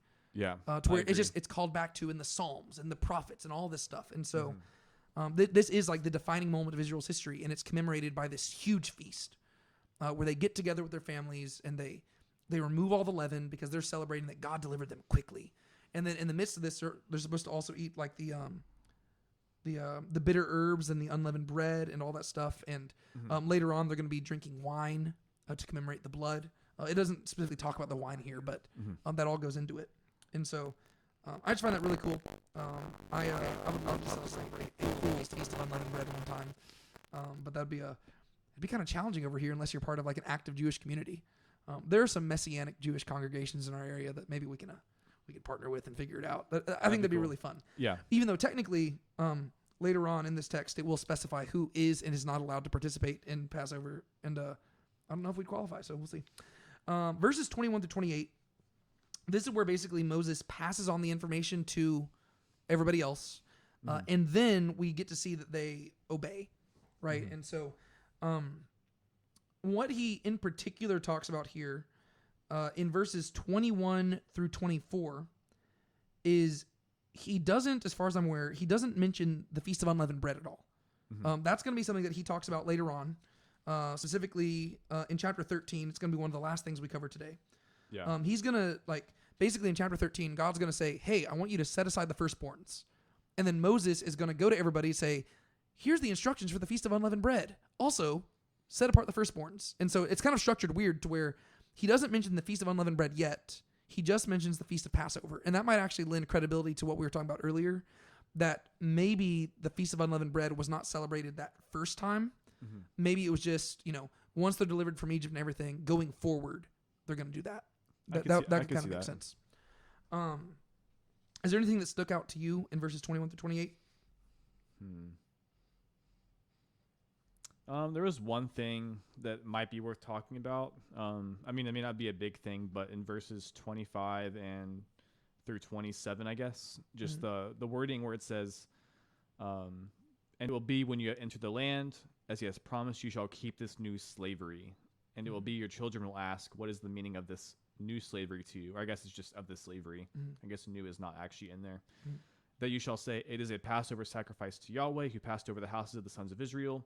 I just thought that was interesting that it calls it like this slavery. Yeah. So we talked about this a few days ago because me and you, we went and worked out together and we were talking about it. This is another thing that stuck out to me. Specifically, I don't think I would have noticed this if I wasn't going through and translating the text myself. Because a lot of times, I'm glad that this translation translates it as slavery. Other ones will just translate it as like, what is this new thing or something like that. They won't translate it like that. But the Hebrew word here is abodah, which is the same word that we have seen translated earlier in Exodus as slavery, when it says that the Egyptians put them in slavery, right? The Israelites. And it just comes from the word abad, which means to serve or to be a slave. which is also like the word ebed, which is a slave. All those words are connected. And I think it's very interesting that the moment that celebrates Israel's freedom is never spoken of in that manner in the Bible. That's how we often talk about it. To where, like, whenever we think about it, I was like, oh yeah, like the Exodus story is when God freed the people of Israel. But the Bible never says that. And we actually, whenever we were talking about it a few days ago, we just did a word study on like trying to work like the word for free or freedom in Scripture. There is some Hebrew words that are translated like that, but they show up like maybe 2 or 3 times throughout the Hebrew Bible. And they're in very specific instances, and none of them are in regards to the Exodus. Instead, the way that the book of Exodus and the rest of Scripture portray the Exodus event is not God freeing the people of Israel. It is him redeeming the people of Israel. And that means basically a transfer of ownership. And I just think that's interesting because that I want to be more mindful of that, because even several times throughout this episode, like this episode, I have unintentionally said, oh yeah, God set the people free. But that's not technically what the text says. And I want to be careful to be biblical about this because it changes how we view things a bit. Yeah. God does not speak about this event as if they are simply becoming free. It is simply that they are becoming his. So they are being transferred from one form of slavery to another, right? He is redeeming them and purchasing them, right? And so he is going throughout and he is going to kill the firstborns of Egypt, and he's going to spare them, but in so doing, he's purchasing them and they are going to become his. And so they are entering from one form of slavery to another. One was under an evil taskmaster who wanted to harm them and oppress them, and now they're going to have a good taskmaster who is their king and their Lord and their shepherd and who wants to take care of them. Yeah. And so I do find that interesting, and I'm glad that you drew attention to that because I personally want to become more mindful of like how I speak about the Exodus event, because it's different than how we typically think about it. What are your thoughts? Yeah. Well, just kind of like you said, it kind of makes me think even of later on when you have like Paul saying like that Jesus like transferred us from like the kingdom of the domain of darkness to like the kingdom of like his son. And the idea is like, I think elsewhere Jesus will say like no one is like everyone is like a slave to something basically. And the idea is like even for Gentiles, like we're not really like free.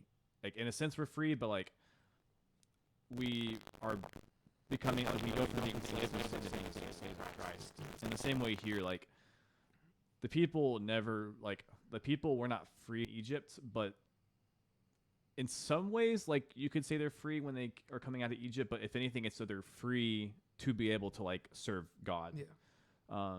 And so that will change the way you view, like how they relate to God, to where they're not really like, and it makes sense why like later on God expects them to do the things they do is because God isn't letting them go free to do their thing, but then trying to tell them what to do. It's that God purchased them, and so they are his, and so it makes sense that he gives them these commandments because their lives aren't their own to just do whatever they want. And so it helps explain why later on God cares about what they do with their lives, because it's not just our American way of being free to do whatever we want to do.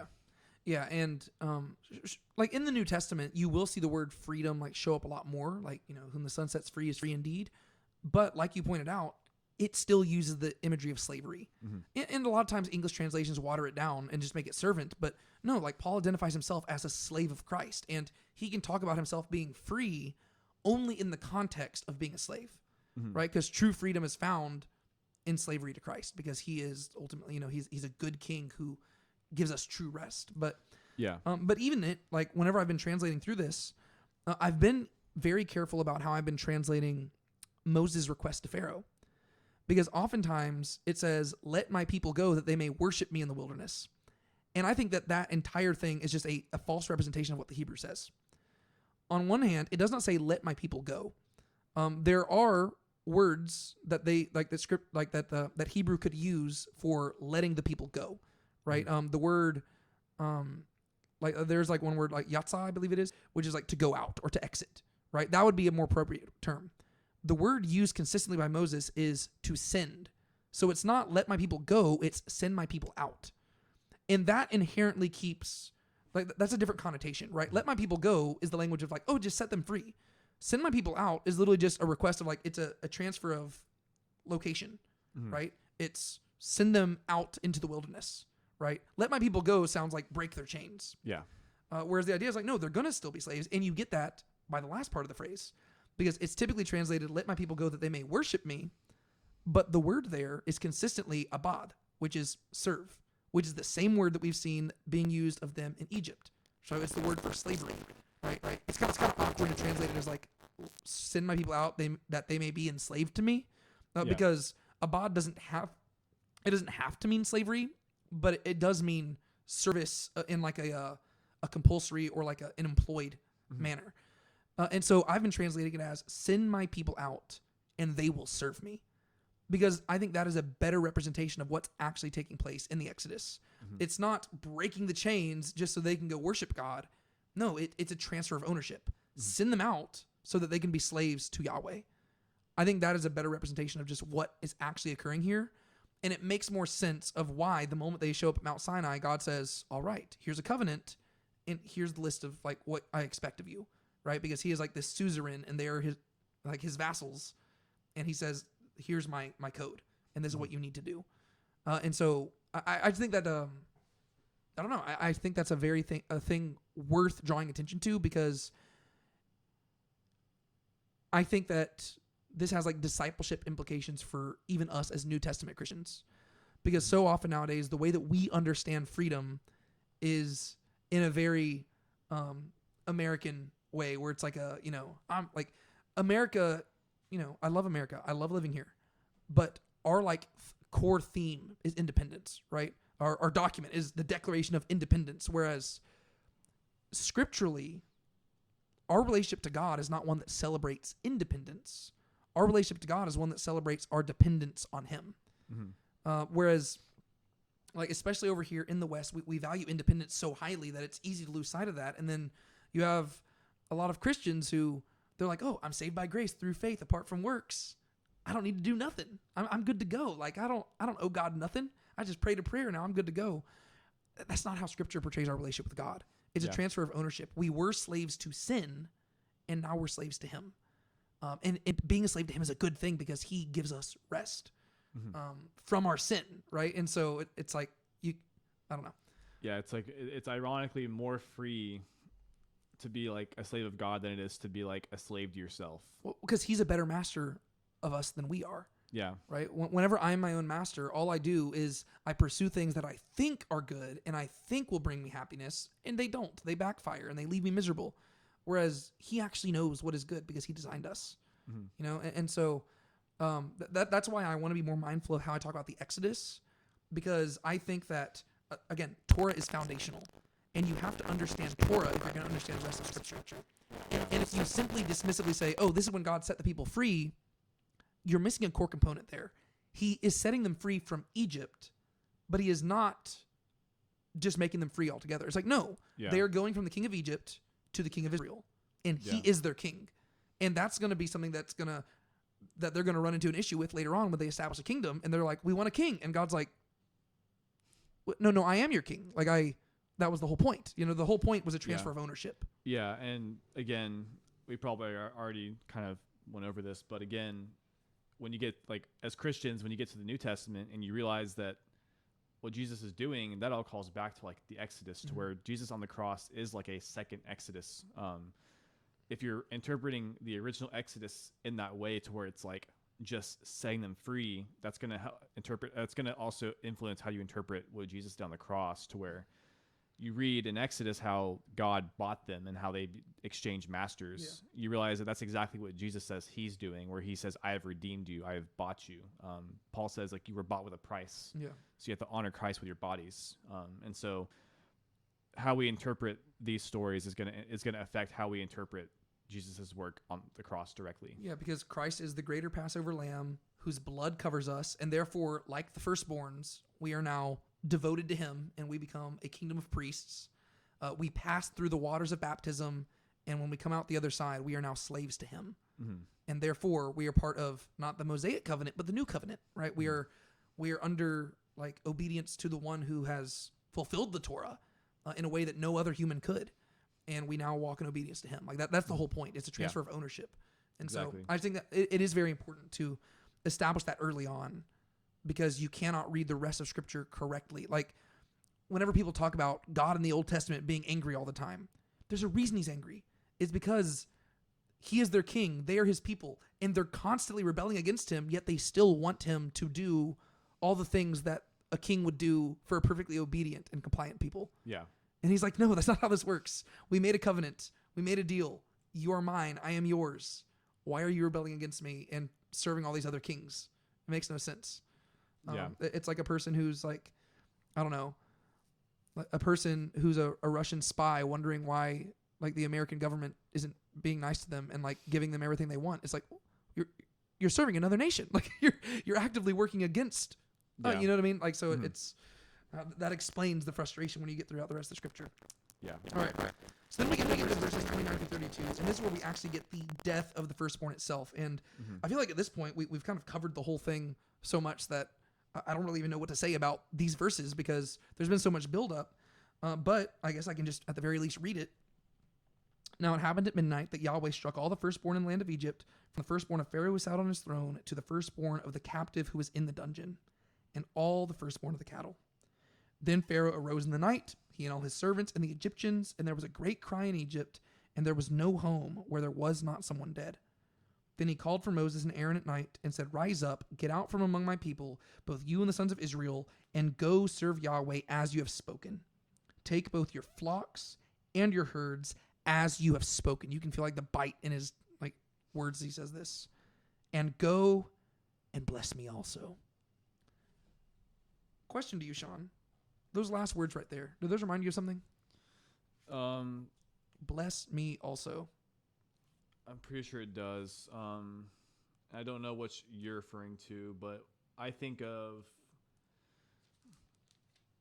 I guess, first of all, I think the other Pharaoh with Joseph asked them to bless him. And then there's also Esau where he says, like, bless me also.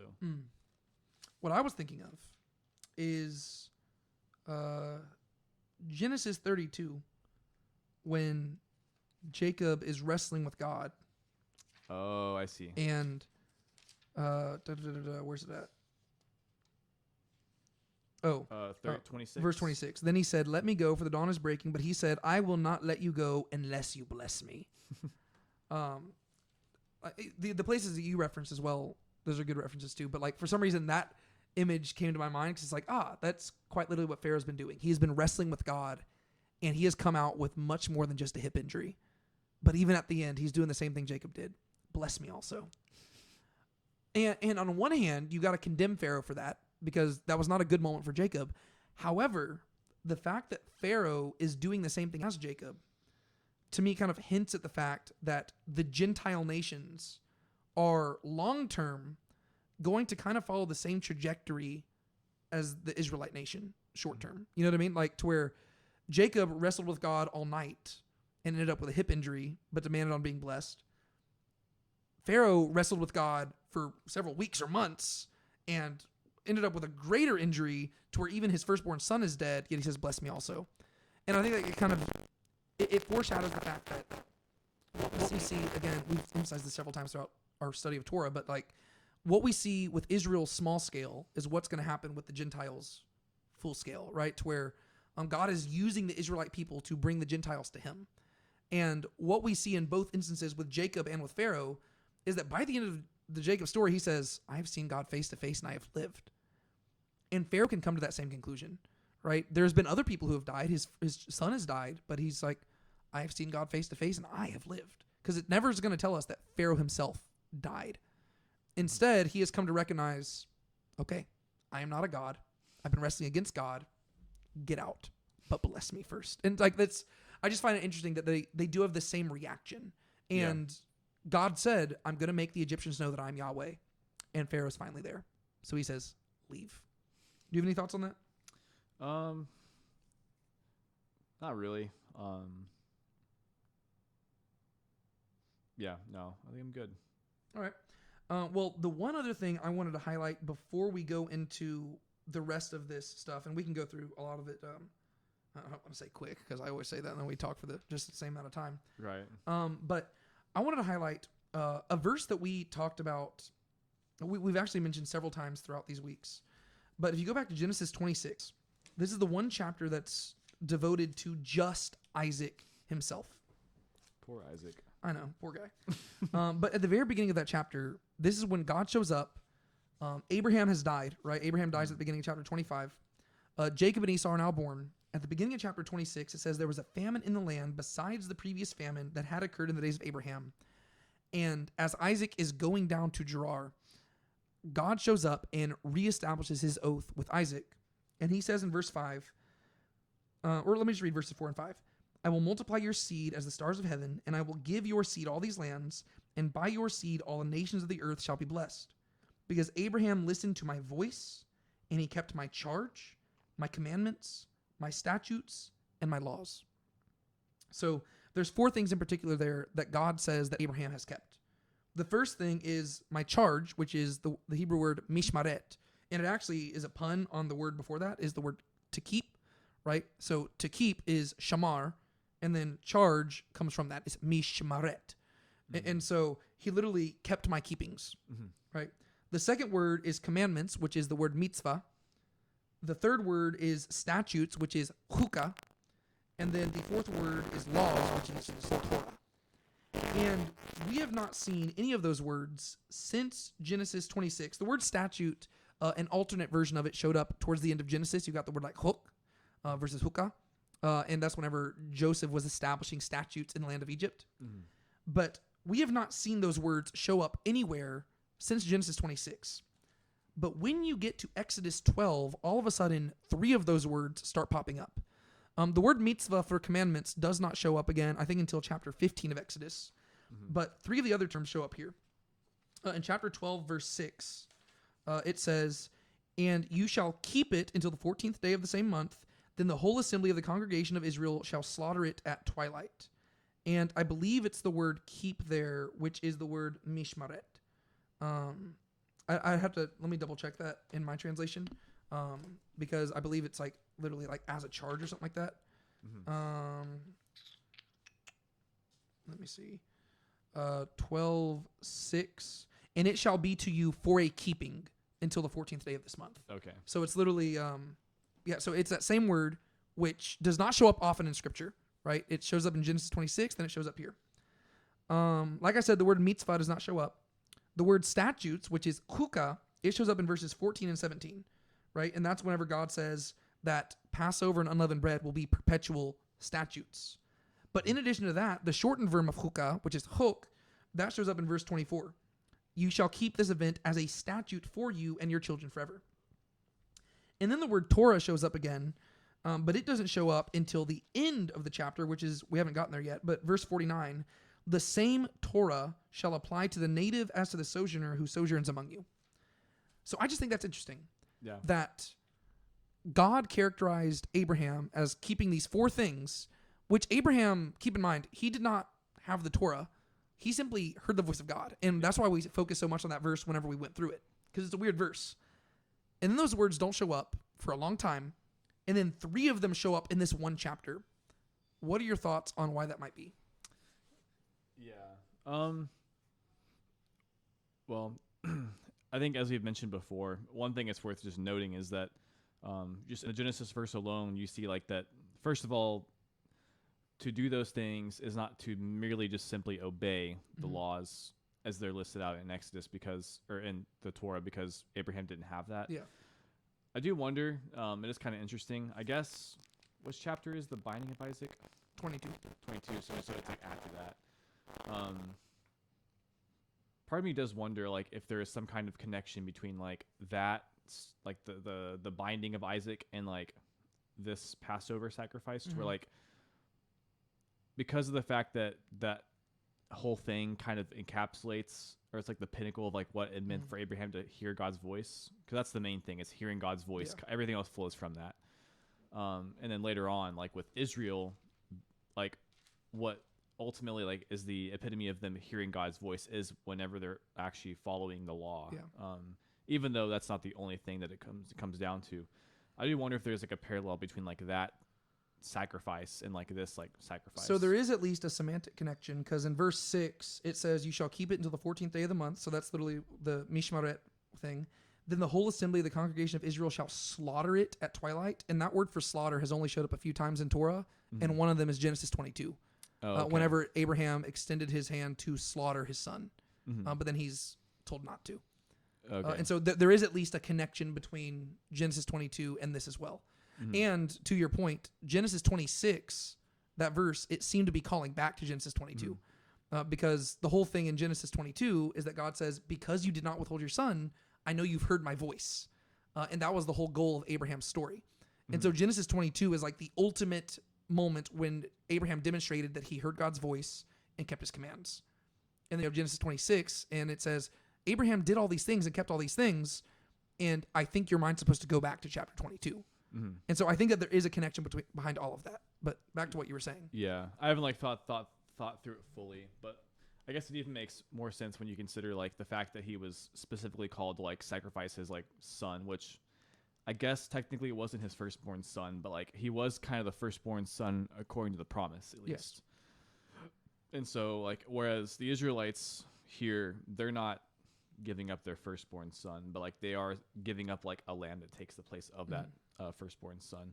And so maybe at the very least you could argue that there is a connection being made between like what God kind of expects out of them, like what the purpose of this sacrifice is, like how that would connect back to like the same intention that he had for Abraham back in Genesis 22. Well, and I would argue that Isaac was the firstborn, because remember, firstborn is less about literally being the first one born and more it's a title for like what they received. And That's so true. Isaac is the firstborn of Abram.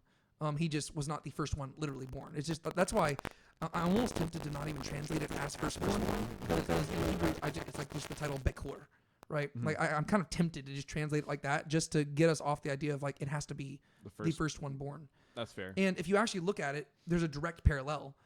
And I would actually say this reinforces the fact that the Passover sacrifice is a sacrifice, because immediately afterwards, what's God going to say? We're going to get to it in a second, but God's going to say, well, I spared your firstborns, and that's why you offered the sacrifice, right? So it's like, that's true. Like, and so just as Isaac was spared and Abraham offered a sacrifice, so the firstborns of Israel are spared and they offer a sacrifice, you know? So it's like, there's a substitutionary sacrifice being laid down here. And what's even cooler about that is that like you have this language of Abraham fulfilling Torah before Torah was ever given. And it all comes down to him placing his faith in God's commands and offering a sacrifice and trusting that God would provide. And that's exactly what the Israelites are doing in Egypt now. They're offering a sacrifice and trusting that God would provide. And we as Christians would say, that's what we do.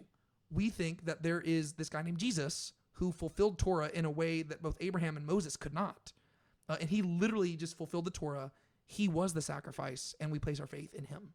And so to me, I would say like that it actually is pretty consistent to where Torah is basically continually telling you, by the way, it's not just like blind obedience to the commands that fulfills it, right? Abraham fulfilled it before it was ever given, right?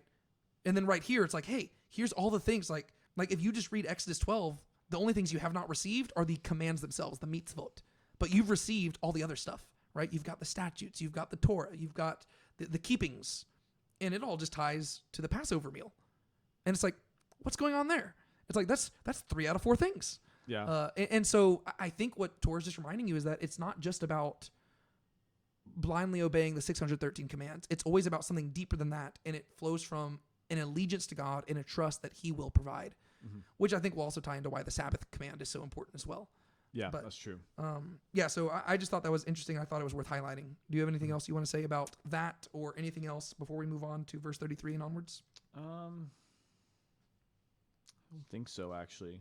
I think that pretty much covers that. I'm sure there's more I could think of if I thought about it, but More I could think of if I thought about it. Probably. All right, well, going into verses 33 to 42, would you like to just summarize what happens there? This is like the Exodus proper.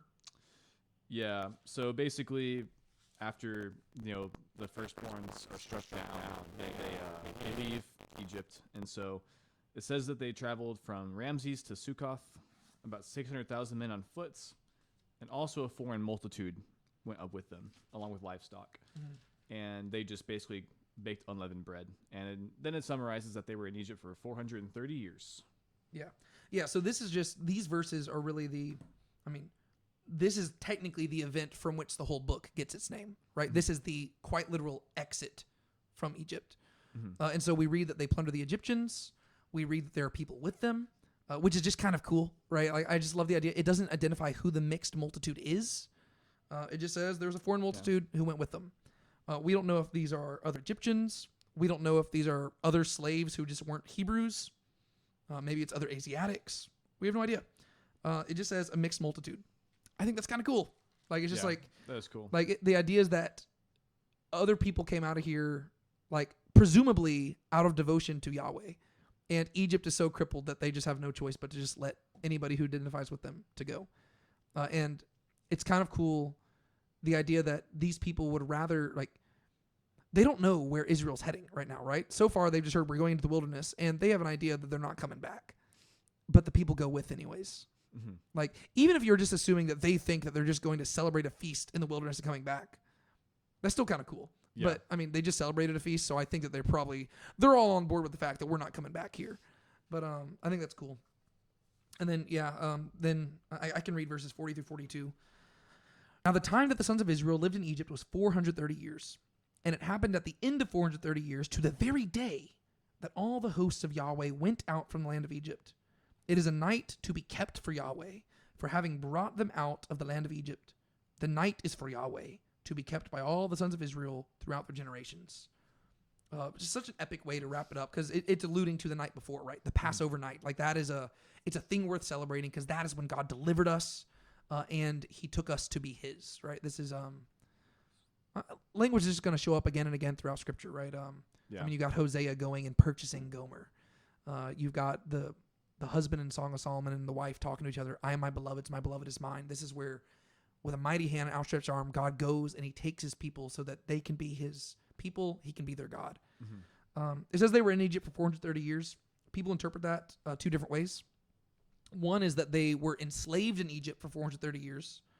But since it says in particular that they lived in Egypt for that long, some suggest that it actually is tying back to whenever Abraham first went down to Egypt during the famine, and that's the beginning of it. And if you actually do the math of that, it actually splits up perfectly evenly into two sets of 215, which to me, I lean towards that interpretation, because that seems to be the predominant Jewish interpretation throughout history. But also the fact that it emphasizes to the very day would seem to imply that the author seems to view that, like, this was not like an accidental time period, and that it was quite literally, like, it was 430 years. And if you go from Abraham to Abraham going down to Egypt to Jacob and his family arriving in Egypt, that's 215 years. And then from Jacob to this, it would be presumably another 215, because that's half of 430. But ultimately it's not that big of a deal. But also, whenever you look at the genealogies, it suggests that there's like 4 generations that passed in between them arriving in Egypt and then like them leaving. Mm-hmm. And if that's 430 years total, those are some long generations. And so I guess in Genesis, is it 15 or 17 when God says like they're like in the 4th generation? Well, yeah, he says both. He says like that they're going to live in a place that is not theirs for 400 years. But then in the 4th generation, I'll bring them up. And so it's like, what's going on there? Whereas a lot of interpreters would just say it's both, right? Like, to where there's going to be 4 generations who lived in the land of Canaan, and then they go down, and 4 generations live in the land of Egypt. And so there's really 8 generations, but it's 430 years total. And so that's kind of where they, a lot of them land. This then leads us into really, I guess, the final section of our stuff today, verses 43. Chapter 12, verse 43 through chapter 13, verse 16. Would you like to summarize what's going on there? There's kind of a few different things going on, but I figured that they kind of really all fit together. So would you like to summarize that? Yeah. So basically God talks to Moses and Aaron, but this is like God laying down the statutes for like the Passover and the Feast of Unleavened Bread, to where I think before this was God talking to Moses and Aaron, whereas I believe here this is them actually telling the people about the feast, because assumingly they maybe had not celebrated the feast yet, to where as they're leaving Egypt, now Moses and Aaron are relaying that information. Yeah. And so they're laying down the statute of like celebrating the Passover going forward, but also the Feast of Unleavened Bread and like what the significance of it is. Yeah. So the end of chapter 12 is mainly just answering the question, like, who can actually celebrate the Passover? Because we haven't had that question answered yet. That's true. Right? So far, it's been like, hey, here's the Passover, and here's what I want you to do. But we just read that as they're leaving, there's a mixed multitude. And so the question becomes, who can actually celebrate it? And there's a few different rules given here. First off, no foreigner shall eat it. And so the question becomes, what is a foreigner? And it seems like in this context, a foreigner is somebody who just does not in any way associate themselves with the people of Israel at all, right? However, every man's slave purchased with money, after you have circumcised him, he may eat of it. And so basically, if you've purchased this slave, even if they were a foreign slave, if you have identified them with the covenant, they can now eat of it, right? So he doesn't just want them to like, this is showing compassion towards the slave, right? Don't just make them starve while you're over here feasting. They should participate in this meal. A foreign resident or a hired person shall not eat of it. So this hasn't, you can tell this has in mind the context of once they're living in the land, right? Because they've already celebrated the first Passover. This is talking about going forward, and it's talking about, okay, when you're dwelling in the land and people are like passing through, who's allowed to participate? Well, if a person is just passing through or you're employing them for a job, they're not allowed to eat in this, right? Because it is specifically tied to like the family. And so it seems like the slave is being treated as a family member. Verse 47, all the congregation of Israel shall celebrate this. So all the people who identify as Israelites, they're the ones who celebrate it. Verse 48, but no uncircumcised person may eat of it. Which to me just seems like it's the reverse thing, right? It's like, yeah, if you're not circumcised, you can't eat of it. I guess the main clarification would be there could be some people who are circumcised, but not because of Israelite customs, right? I mean, there were people in Egypt who got circumcised, but that didn't mean they were Israelites. And so the idea is that you have to identify with the people of Israel and their God. That's the standard. And let me just turn this question to you real quick. I got an answer for it, but I'm just going to kind of throw it at you. Why do we not view it as necessary to celebrate Passover every single year? I mean, I've talked about how I enjoy doing it, but God says it's a perpetual statute for all people, for all generations. And right here, it seems to be with people who associate with the people of Israel. And we kind of associate with them a little bit, right? Why do you think it is that we don't necessarily feel the obligation to celebrate it? I mean, I guess the main reason would probably be the fact that I guess the covenant hasn't been established yet, but I would assume the main reason would be just the fact that we have a greater covenant with Jesus, and so while we don't celebrate Passover, we celebrate like the greater Passover, which is like basically the Lord's Supper. Yeah. I would say that's probably the most straightforward answer I would think of, because even with like, I was gonna say a lot of these like rules, these are very similar to like how we would say who partakes in communion as well. Yeah. To where like you don't just have anyone take part in communion. It's usually like different churches have different specific rules. To where like I know some churches, I think you have to get baptized at that church to partaking in their communion, whereas like some churches it's like as long as you're a Christian you're fine. Yeah. But I would say that that's probably like the most straightforward answer. Yeah. Well, and this is where I think you get into the debate of, and we're going to probably have to explore this a lot as we go through the scriptures. There are people who argue that the church has entirely replaced Israel. And I can't get behind that, because if you argue that we as a church have entirely replaced Israel, then I think you do run into issues in regards to how we relate to the Torah. Because while I do believe that Jesus did fulfill the Torah, he makes it very clear he did not abolish the Torah. Yeah. Which would suggest to me that the Torah does still serve a function. The function was never to save you. And I think, as we already talked about, Torah makes that clear, right? The goal of Torah was always to point beyond itself. But the Torah was given for a reason, and I believe it was given to the people of Israel. And since I am not from Israel itself, to me, I would say this does not necessarily it does not relate to us the same way as it might apply to a person who is actually born from the descendants of Israel, if that makes sense. That's how I would kind of iron it out. And I do think that it gets a little bit more complicated once you get to the New Testament, to where you look at Paul, And he, as a Jewish man, he felt the flexibility to where he wasn't totally against following the Torah, but he felt the flexibility that when he was amongst Gentiles, he didn't have to. Mm-hmm. And I think that actually makes sense because, again, once you're under the new covenant, it doesn't nullify the Torah and totally get rid of it, but it does even change how the Jewish people relate to it a little bit as well, because that is no longer their defining quality, right? Like, one thing about the Torah is that it is the defining thing about like what makes Israel unique. If you get rid of the Torah, Israel ceases to be unique, right? And so I think that it is really their ID badge. Once you get to the Messiah arriving and he establishes this new covenant, I think that now there is a greater identity badge. And so I think that's why Paul doesn't necessarily feel the obligation to like keep all the commands of Torah all the time. But that doesn't necessarily mean that there's nothing to still keeping Torah, right? The whole point that Paul and the apostles are getting on to them about is you can't place your hope in the Torah, right? If you think that the Torah saves you, well, God can make, he can make sons of Abraham from the stones, right? So they're not denying that there are sons of Abraham. They're just pointing out that there is a greater type of, like, there's a greater children of Abraham, right? And that comes from devotion to Messiah. And so I just wanted to pose that question because we're going to be exploring that along the way. Yeah. While we study Torah, we don't feel the need to, like, we don't feel like this compulsion to follow every single thing in it because it was never intended for us, right? We're not Jewish people. And I guess to put it in a modern lens, it would almost be cultural appropriation if we just like started following all of it. Don't get me wrong. I've considered doing it as like a challenge, but then I've actually just thought about, practically speaking, it's literally impossible to keep Torah. I couldn't keep sacrifices for sure. But also in addition to that, you can tell that a lot of the commands of Torah are very much a cultural, communal thing.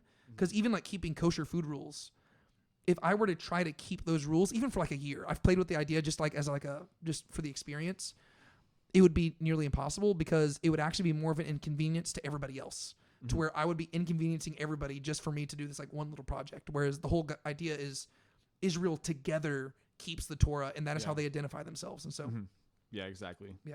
Do you have any more thoughts on that? Sorry, I kind of threw that question at you randomly. I just figured that it's a question that we're going to have to address along the way. Yeah. I mean, there's obviously more that can be said, but I feel like it would end up becoming probably too much of a tangent because you'd have to like explain too much to get to the point. Yeah. Well, and like I said, we'll be able to revisit this a lot because it's going to be very relevant because there are certain things where we would say, okay, well, some of these commands, they're laying down fundamental principles that they're not just commands to the people of Israel, but they're fundamental principles of how we understand God. And so there's certain things where all because like there are certain places where God commands something in scripture, like in Torah, where that might still shape how I do things nowadays. And so that's where we're going to have to talk about it. Like, how do we pick and choose that stuff? Because some people just say, oh, well, there's the moral commands and there's the ritual commands. And Torah itself doesn't delineate things like that. And so it actually takes a much more careful reading to figure that out. And so since this is one of the first places where it's like, hey, here's this forever statute to do it, I figured let's just briefly address why don't we do this? Again, I've probably celebrated Passover every year for the last several years, but it's not because I have to. It's just like I enjoy doing it, and I think it's, I don't know, it helps me better understand like the culture of the time and stuff like that. But exactly. Anyways, going into chapter 13, we're only covering the first 16 verses. It's kind of got a weird structure.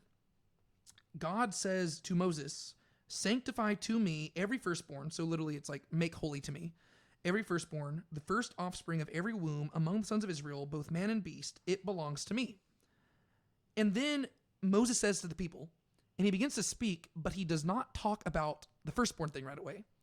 Instead, he spends verses 3 through 10 talking to them not about the firstborn thing, but actually about the Feast of Unleavened Bread. Because like I mentioned earlier, he hasn't talked about that yet. So far, he has told them about Passover, and now he has answered at the end of chapter 12, who can eat Passover, but he hasn't even mentioned the Feast of Unleavened Bread. That shows up suddenly in verses 3 through 10. God had instructed him that earlier, but now he relays it here.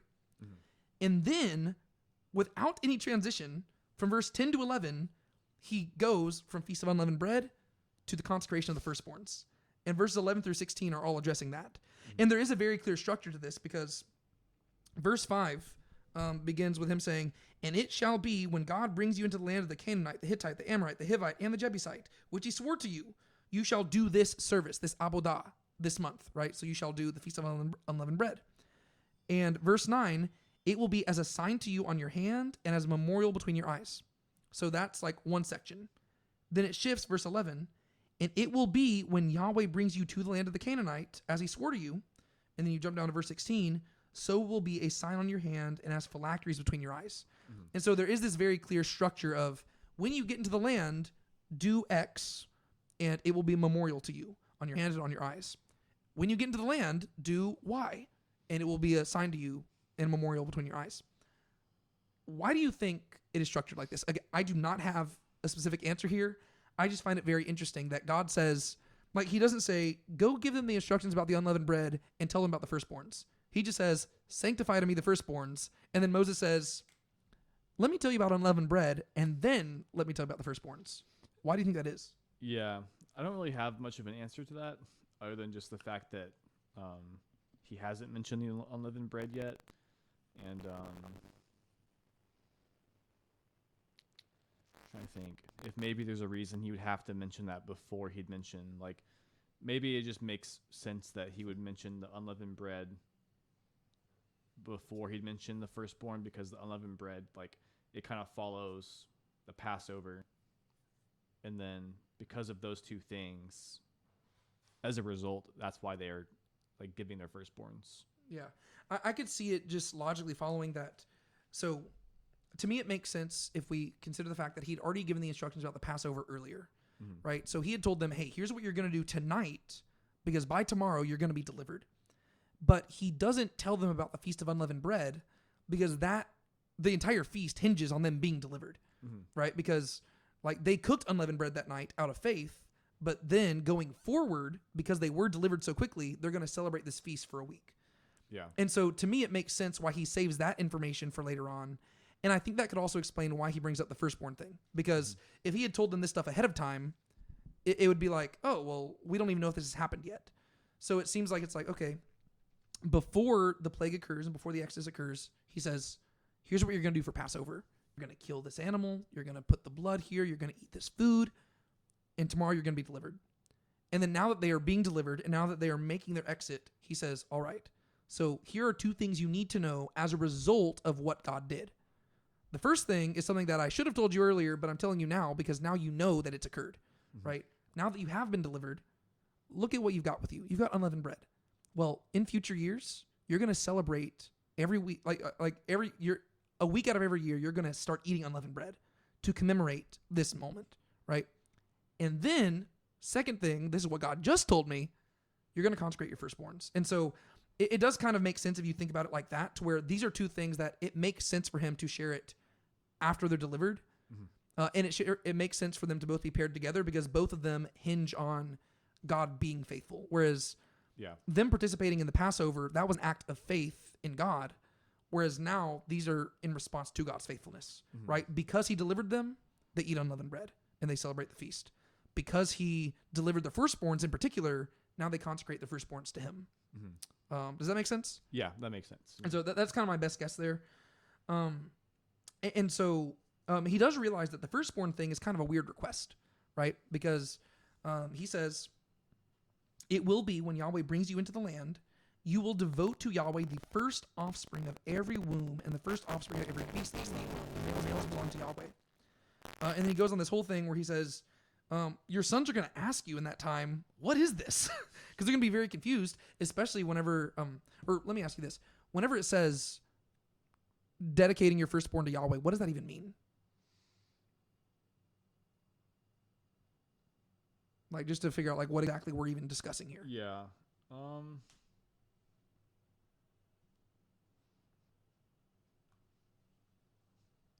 So now that you mention it, unless I'm just blanking out, I'm trying to think what that would be.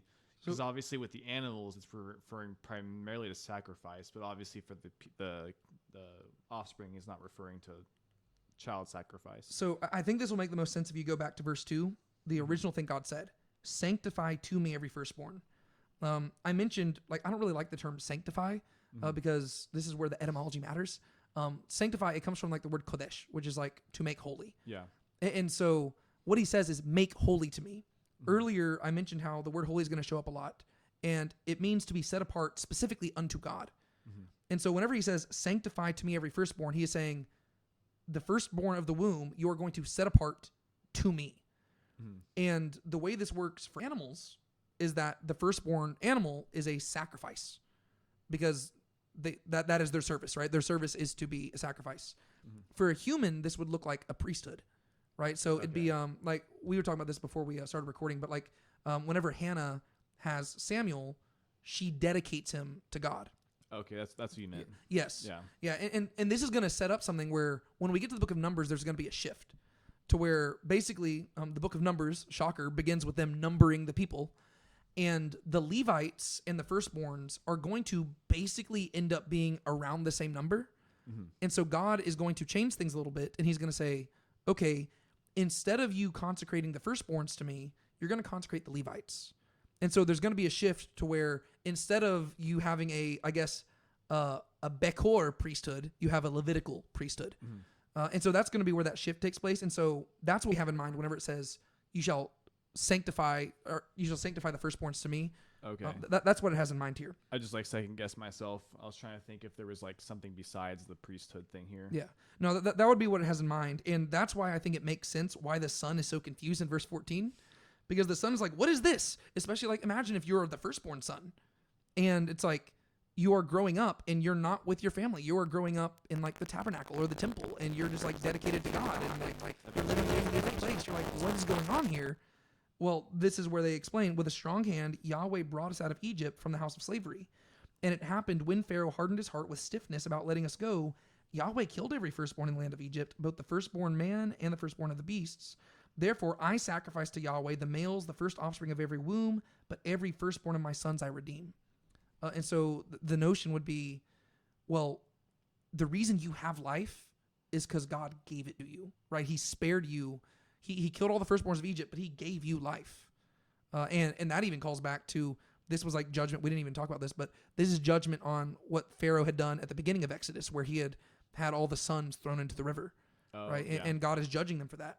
And so he says, so the father explains, well, God spared our firstborns. And so the reason why you are living is for him. And so if you have life, you should live unto him. And so they consecrate the firstborns and they're supposed to be priests. But like I said, this is going to be changed later on. And I do not necessarily have an answer for why. I do know what it is that causes the Levites to become so popular. That's going to take place in the book of Exodus. But as we go through this, I'm going to keep trying to figure out like why it is, because that change is going to happen in Numbers chapter 3. And that takes place, chronologically speaking, about 2 years after this, to where there's not going to be enough time for firstborns to be born and like that change to occur. And so I'm not totally sure what God's reason is behind that, other than the fact that I guess it's logistically easier to set aside Levitical cities than to like just set aside cities for all the firstborns of every family and ship them off or something like that. That could just be that. I don't know. But yeah, so that's what's going on there. Do you have any other thoughts that you want to share about that whole section there? I don't have any specific thoughts about it, but I just think it's interesting. The phrase is repeated, or mostly repeated the same, but so it will be as a sign on your hand, and as one says a memorial, one says phylactery between your eyes, for with a strong hand Yahweh brought us out of Egypt. It's in verse 9 and verse 16. Yeah, what do you make of that? So the first one's talking about unleavened bread. And it says that it will be a sign to you on your hand and as a memorial between your eyes, that the law of Yahweh may be in your mouth. For with a strong hand, Yahweh brought you out of Egypt. So it's talking about the feast going forward. And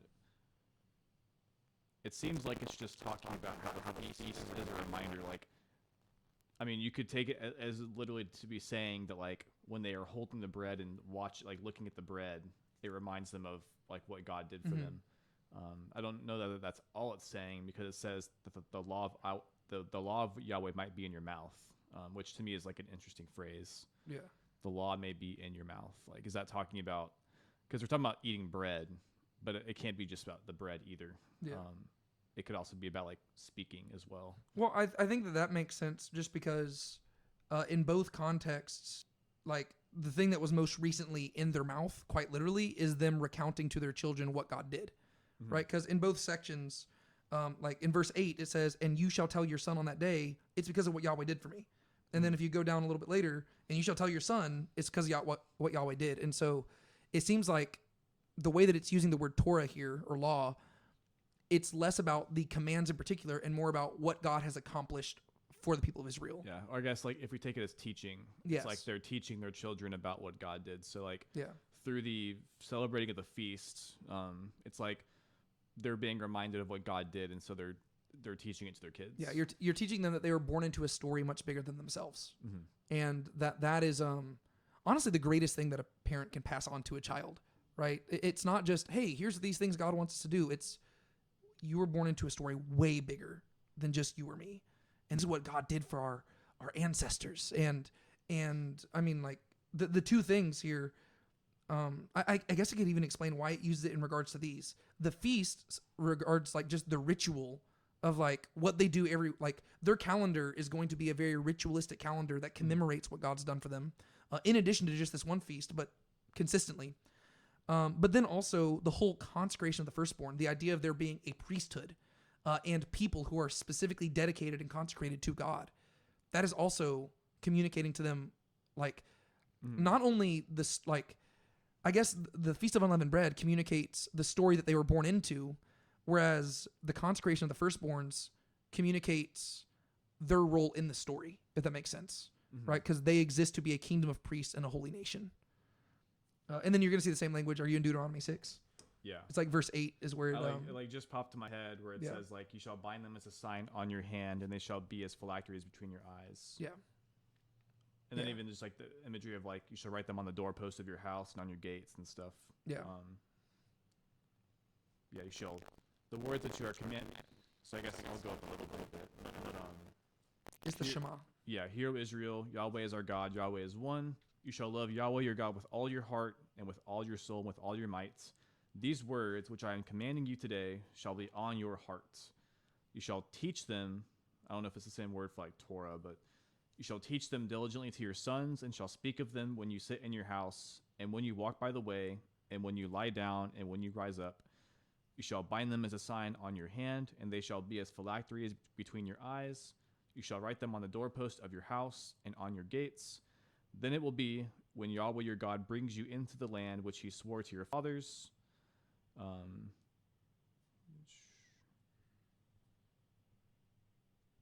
He deserves making a bunch of promises and stuff. And you will eat and be satisfied.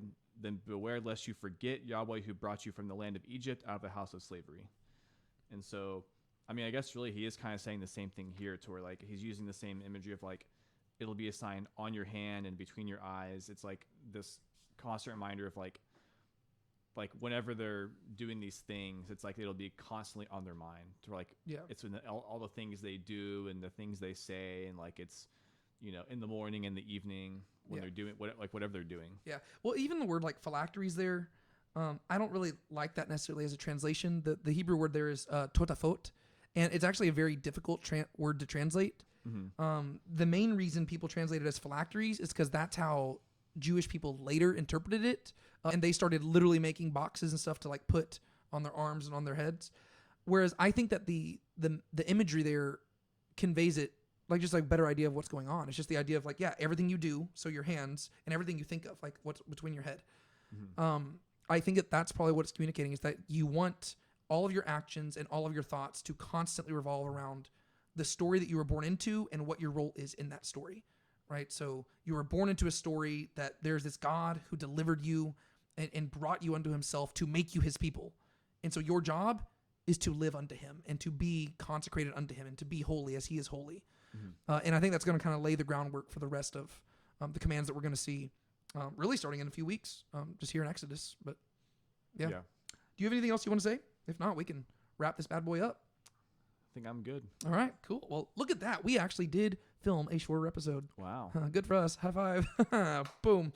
All right. Well, sweet. I don't have anything else to say. I mean, I could come up with stuff to say, but I think we're just going to call it there.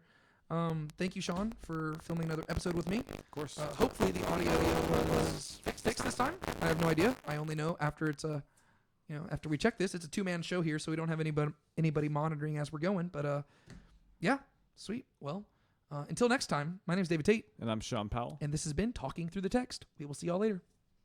Thanks for listening to Talking Through the Text. If you enjoyed this episode and want more like it, be sure to subscribe and share it with someone who might enjoy it too. Stay tuned for more episodes coming your way. Until next time, keep talking through the text.